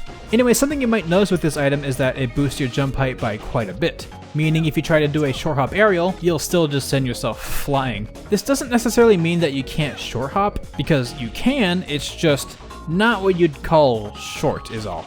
Though if you want to get really sweaty with this, the screw attack triggers the moment you're airborne from your jump, being the 4th frame for almost everyone, meaning this is a frame 4 out of shield option that anyone can use. Given how good some of the combos from this can be, that makes it an item with some pretty scary potential. And while you can SDI the multi-hit, I didn't find that it was enough to actually get out of the attack, rather just sort of reposition where you ended up, which could make the combos a bit harder to execute, but it's still fine. Now, I said almost everyone has access to the tech, as in Smash Ultimate, everyone has the same universal 3 frames of jump squat animation, except for Kazuya, who has 7 frames. Meaning for him and him alone, the screw attack comes out on frame 8. Yeah, I'm gonna need my $5.99 back now, Nintendo, thanks. The Super Leaf lets you briefly hover in the air by holding down the jump button, and while in the air you can keep using attacks while floating. It's essentially just Peach and Daisy's float mechanic, meaning yeah, any character can also make use of float cancel tech. While I'm still not very good at that, the idea is this. Normally the float only happens after your jump has reached its peak. However, by holding down on the control stick, all of that upwards momentum gets replaced with the float, looking something like this. You can do this straight from the ground by holding down in the jump button, which gets you a really short float, and by letting go of the jump button, you stop floating.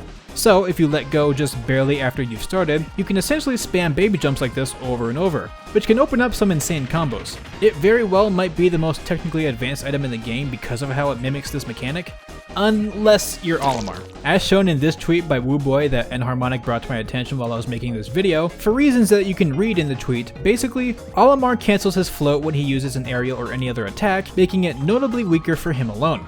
So, sucks to suck, I guess. Also, the item will give the user a pair of fluffy ears and a big old tail. However, if the character is already, like, you know, an animal, they'll actually still get the tail, doubling up in some cases. But they won't get a pair of ears. Except for Pichu, I guess. I mean, they get ears just fine, even though Pikachu doesn't, so I'm not really sure what that's all about. The Rocket Belt is an item that apparently originates from Pilot Wings, and it lets you do a little bit of casual flying. The way it works is that it has an energy value of 200, and once that value reaches 0, you'll stop gaining height from it. And it only recharges when you're on the ground, at a rate of 1 energy per frame. The rate at which the energy goes down while flying, however, has a lot of smaller variables, but for the most part it goes down by 1 energy per frame as it's accelerating, and once it reaches top speed it goes down at 1.25 energy per frame. I'll leave up this comment by Canvas K if you want to read a bit more about how the specifics work. It's pretty interesting, and I really do appreciate getting this data. But for the sake of most people, just know that it'll take a little under 3 seconds of constant flying to run out of energy, and a little over 3 seconds of being grounded to fill that energy back up. On top of this energy limit, the item has a 25-second timer that determines how long it stays equipped. And once this timer is up, it'll fly off your back and into the air. Most of the time it'll just go off screen, but if not, it'll actually explode on its own eventually. And funny enough, the Rocket Belt serves as an attack in this state too, triggering the explosion on contact and actually has some pretty decent KO power. And no, surprisingly, it can't be reflected, nor can it be pocketed or absorbed. Now isn't all that useful to know? And the last fun fact is how you can equip the Super Leaf and the Rocket Belt at the same time, but the Rocket Belt will always take priority. Even when you run out of energy, the Super Leaf cannot give you any floating. Okay, well I said that was the last fun fact, but I would be remiss if I neglected to bring up a certain part of this item called Hit Stun Canceling. In Smash 4 and earlier versions of Smash Ultimate, when a character got hit to where they dropped the Rocket Belt, this would actually remove all of their hit stun during the knockback, which allowed you to do an insane amount of ludicrous stuff like this. which made the item a strong contender for one of the funniest in the game. But unfortunately, at some point early on, they patched this out. And now the item is just a normal rocket belt. It's really unfortunate. Please leave your respects below to the fallen hit stun cancelling device. The special flag, also just called the S flag, will put you in this animation for about 3 seconds before completion. If this timer is interrupted at all before the end, then it gets reset. Plus, getting flinched will basically guarantee that you drop it no matter what, making it really easy to stop and steal. It doesn't deal any damage when thrown, though you might still want to get rid of it by tossing it off stage anyways. Honestly, this is probably what most people do. So yeah, in any match with stocks, finishing the S flag animation will grant you 1 additional life, plain and simple. However, in a timed match with no stocks, the flag will grant you 1 point, meaning you can win the match while being a pacifist. Though the victory screen will refer to your points as KOs, with the flag symbol appearing instead of any stock icons. Fun bit of niche trivia. When playing in stamina mode, the S flag works as normal, giving you an extra life. It also still works just fine in Custom Smash, doing what you'd expect, all is good, but mix the two together with a stamina mode match in Custom Smash, and now the S flags just don't spawn in at all. No idea why this combination of modes specifically removes its spawnability. If it can function fine with both in isolation, I'd imagine it should be fine together, and as it was brought up to me, it's possible that this is just a carryover from Smash 4, where in that game, stamina mode was only accessible through Custom Smash and didn't have any stocks available, thus making the S flag not work there. So perhaps the parameters are just 1-to-1 from that game, and therefore don't allow S flag to exist here? It's kinda crazy that that's how it might work. The Super Launch Star is kind of like the younger brother to the Bumper, or whatever other familial comparison you'd want to make, as it's arguably way better. You don't have a hitbox when you get launched, and the Launch Star itself doesn't have one when thrown, plus the item doesn't deal any damage in general. When thrown, it'll face the opposite direction you faced when throwing it, so if I throw it to the right, it'll face left, and if I throw it up, it'll face down and all that. There's a light buffer period between when the Launch Star can activate again, but with the right percent and distance, you can have someone get caught between two of them with nothing they can do to get out. And yes, percent does change how far this launches you. Its ceiling for growth seems a bit low, capping out at around 50% or so, but there is some variance until then. And that brings me to how you're most likely going to see this item get used. Just have it face the blast zone. Aim it downwards to essentially spike opponents, or off to the side to either force a scary recovery, if they even can, or just straight up KO them. And perhaps the most broken thing is having it point upwards. On most stages, this positioning is dangerous. It'll KO basically anyone starting at around 30%. This is insanely low despite how incredibly easy it is to set up. Just throw the Launch Star downwards onto the stage and you're good to go. Granted, the knockback does actually scale with character weight, but even the super heavy guys will be sent to the mesosphere before the knockback scaling even reaches its ceiling. Also totally random, but I found out that for some reason, Bowser took more knockback when landing in the Launch Star with his down special compared to normal, and this is because, as it turns out, there's also a momentum factor at play with the item, where the faster you're going into it, the farther you get launched. So that's another thing to consider. Anyways, the Launch Star might frankly be a contender for one of the deadliest items in the game when used right, with its only balancing factors being that it doesn't stay out super long, and that the person who threw it can also be knocked into it. That would normally be enough for this section, but there's actually a certain tech that you can do with this that's perhaps less deadly than the standard strategy, but still pretty cool. Whenever you throw it onto the stage like we saw earlier, it'll bounce off and get some height. So when you're launched horizontally, you're still well above the stage. Plus, when launched, there's a short period where you can't act at all up until around here.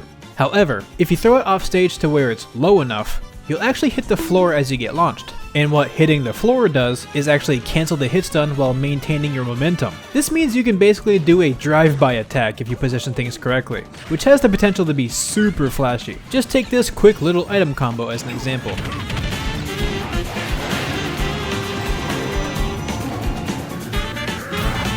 Pretty saucy, ain't it? The Superspicy Curry has you shoot out flames from your mouth, with its angle alternating up and down, and its range varying per flame shot, making its reach a bit inconsistent. Its damage output can be really good if there's a gas leak wherever your opponent is, but the moment they wake up and start moving, it's actually really easy to escape from, so its only real saving grace is the fact that you can act while the fire is shooting out. So it could open up a few combos or just be a minor deterrent while you sit and shield, or in, other scenarios. Despite being food, it's not considered food by the game, and does not heal anything when eaten, either normally or when swallowed by Kirby or DDD, or even eaten by Wario. And its most notable feature outside of the flames is how it gives the user this unique panicked expression, plus a unique idle animation. This expression overrides a lot of other animations, which makes certain things look jarring. Like, really jarring. What on earth is he sucking with? As another example we've seen before on this channel, the unique facial expression will actually overlay with Luigi's side special charge, looking something like this, which is so stupid. The fire bar is the evil twin sibling to the classic salad bar, and is a battering item that's isolated all the way at the bottom of this list for some reason. Anyways, it starts out with 5 fireballs in a row. Every 2 hits you land with the item, the fireball count goes down by 1, until there's only 1 left, in which case it just stays like that. And yes, every 2 hits, so if you whiff it, it won't remove any fireballs, and it doesn't matter if it's 2 jabs or 2 forward smashes. Though using it as a throwing item doesn't seem to affect the fireball count any. The decreasing fireball count doesn't actually decrease its damage output, and if anything, you'll notice that it gets stronger the farther down I go. That's not to say that it gets stronger the smaller it is, but rather that the hitboxes closer to the hilt are just always stronger. So less Marth-pilled and more Roy-maxing. Also, the hilt of the firebar doesn't actually have a hitbox. Given how collision works in this game, it's fairly unlikely that this will matter, but it might come into effect if you are really trying to get the innermost hitbox. Okay, no, I'll be real, I don't got much for this one. What do you want me to say? It's a banana. It makes you slip. I guess it's kind of funny how when Wario chomps it, it does heal percent like other items, meaning the banana peel has more nutrients than the Superspicy Curry. Also, you ever think about how it's kind of weird that the banana peel doesn't actually slip anyone when it spawns, only after it's manually placed, despite looking the same in either case, unless placed while facing the other direction. Oh, actually, here's a good one. Banana peels have something called transcendent priority. What this means is that, in cases where other items or moves would have clashed with the attack, the banana peel will simply ignore it outright. It's kind of funny to imagine the banana peel as transcendent in any sense. Okay, fine, I'll stop reaching for content and move on to... Oh great, another banger. The smoke ball is kind of this game's equivalent to the blooper, so I automatically don't love it, though I guess you could technically use it on yourself to hide whatever attack you're charging up or something. Surely there's some sauce in there somewhere. Anyways, this item apparently has a 60% chance to stick to the opponent when thrown, and a 40% chance to just bounce off them, and it can be stacked with other smoke balls to create something truly abhorrent. Plus, when activated, it seems to last approximately 18 seconds or so, but otherwise, yeah, I don't really know of any tech with this one, so let's just move on. The Unira spawns as a harmless ball, but when thrown will cling to the surface and become very spiky, where it stays as an obstacle for its whole 17 or so second duration. It can stick to walls or even ceilings, and it also has a small vacuum effect whenever someone gets close by.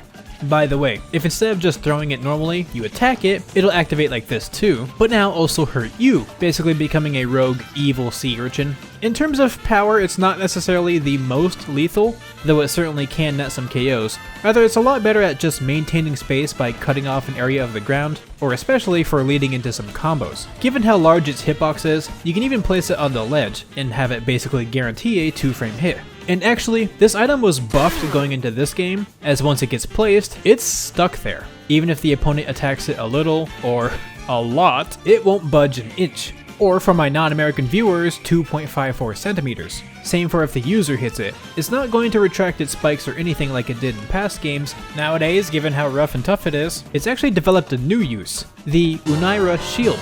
If it can tank as many hits as it wants, then let it. You can hide behind, or even in it, to avoid attacks. And if you pair it with your normal shield, you can tank a hit while they get counter hit for free. Is it lame? A little, but it's also kind of funny. And it's not perfect, some projectiles can just go over it, and disjoints will hit you even while you're inside. It'll still be a trade, but you'll need to incorporate your own defenses amidst the Unira to be optimal. Still an interesting option. And another interesting option is using this to extend your attack's duration with hit stun. Because this blue creature can tank even nuclear warfare, and trust me, it's gonna need it. You can use it to extend how long your attacks stay out for due to the extreme hit stun it offers. Not an exclusive tech to this item, but it works pretty well here. Also, if you're curious, the Unira comes from Cucco land, with their name being Japanese coming from the word for sea urchin, which is uni.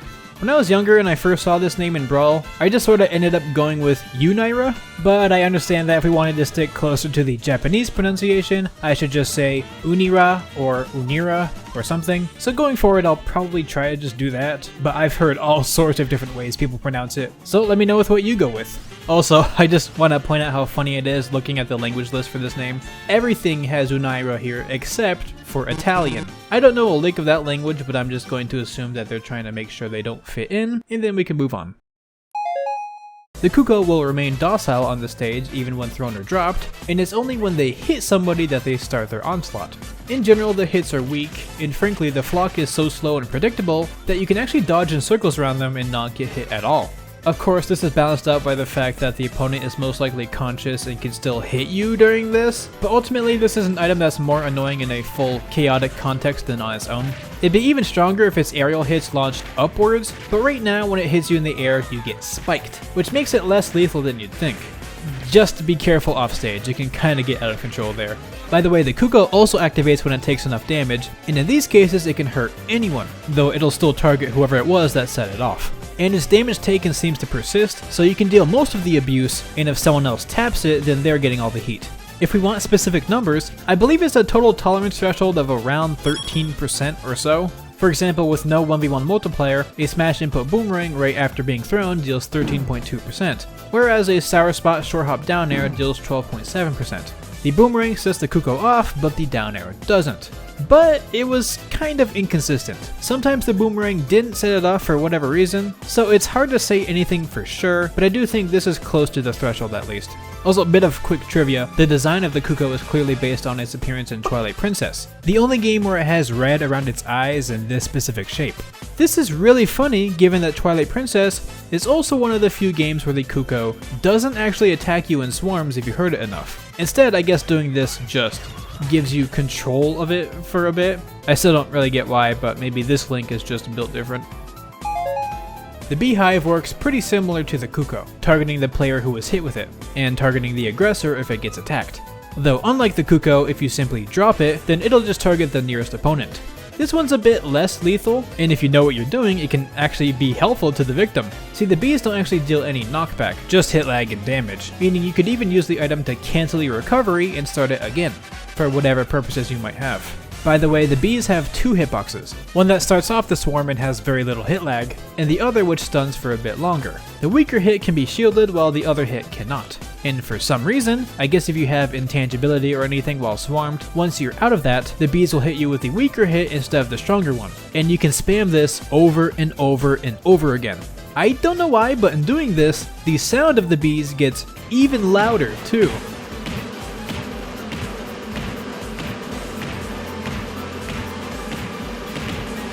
Anyways, for the user, you could use the stronger hit with your own attacks to sort of stun lock the opponent by properly spacing hits with the bees, if that's your thing. Otherwise though, they're more of just an annoyance. Bit of quick trivia part 2. Even though this item comes from Animal Crossing, the bees that swarm actually look like this instead, all cutesy and 2D, while the Animal Crossing designs are more realistic. Though I prefer the cartoonier ones, I don't really like wasps. The Killer Eye is yet another item that actually comes from Kid Icarus Uprising. It's kind of like a turret, shooting when opponents get in range. Well, that's the concept at least. In reality, it always periodically shoots a blast. It just does it more frequently when an opponent is in range, going from 5 shots during its lifespan to 8 shots when looking at someone. This makes it pretty easy to test its range.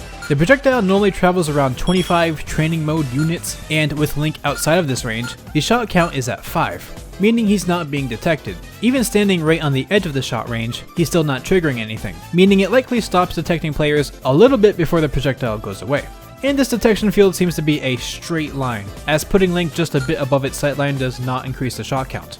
Also, be careful with how you use this, as some characters would just love to have free, easy projectiles shot at them. Anyways, if you attack the Killer Eye, it'll actually turn around, but it needs to take a minimum amount of damage before it can do this, as otherwise it won't budge. I believe this minimum is around 5%, but it's just kinda weird. Sometimes it'll turn around and other times not. I even thought there was a buffer period before you could turn it around again, but then other times it turned around consecutively, so I'm even tempted to say it's down to random chance whether the Killer Eye will be turned around or knocked back from a hit, being loosely influenced by how strong the attack was.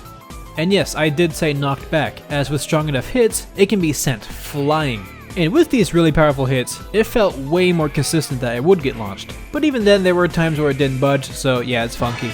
If you keep it weak enough, it can land on the stage either facing the sky, where it'll shoot upwards, or it'll face the ground, where its next shot will actually correct itself. Or you know, just put it on his back instead, that works too.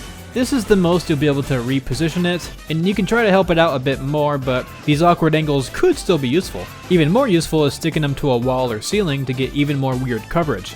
Perhaps it's still a bit of a weaker item compared to others, but there's a lot more going on here than you might think. Also, while testing, I got this weird visual bug to happen, where the shot glitches out like this. I have to imagine it's from the killer eye despawning the moment it shoots, caused from continuous hit stun and turning around and whatnot, so that's kinda goofy. And now, let's move on to our final item. The Beastball is a projectile that will disappear after traveling around this far, then teleport to the opponent in the same direction it was going, though it actually has a 25% chance to appear from the opposite direction instead. If it's thrown vertically, it'll always target the opponent by going downwards if there's not enough room below them. If they're in the air though, then the logic from before applies. Or if there's any space below, I guess. The ball's disappearance will also trigger if it hits an opponent, making the process quicker and also being its own little combo. So you can imagine how good it is when you can recatch it to extend things even more. Like, the combo potential with this item is actually ludicrous. And you can also imagine how much the RNG of which side it appears ends up ruining things. But that's just how it goes. If the ball ends up missing the opponent, it'll travel pretty far afterwards, and you can catch it if it's targeting you. And for some other niche things, its target range seems to be limitless, so as long as you throw it, it'll teleport to the opponent. And when there's multiple opponents on screen, it appears to choose a target by random rather than specifically going after, say, the closest character. And lastly, if you're wondering about the item's origins, in Japanese it's called Maku, which is baseball jargon for exceptional pitching throws or techniques, and in other languages gets translated as magic ball, I guess. Though nowadays, you can see it get used for really crazy techniques used in shows or manga, which was apparently popularized in the manga Star of the Giants, where a pitch disappears and then reappears in the catcher's glove. Or, if you're built like me, then this is just what a normal baseball does. So it's a pretty cool item. Again, it's honestly one of my favorites due to just how saucy the combo potential is.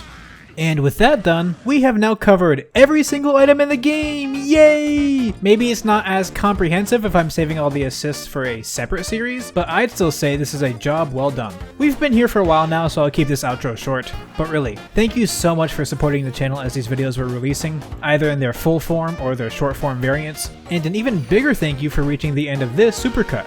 Here I'll do one last reminder of my item ranking form, the results of which I intend to make my next video sometime after this one's up, so you won't have too much time to vote.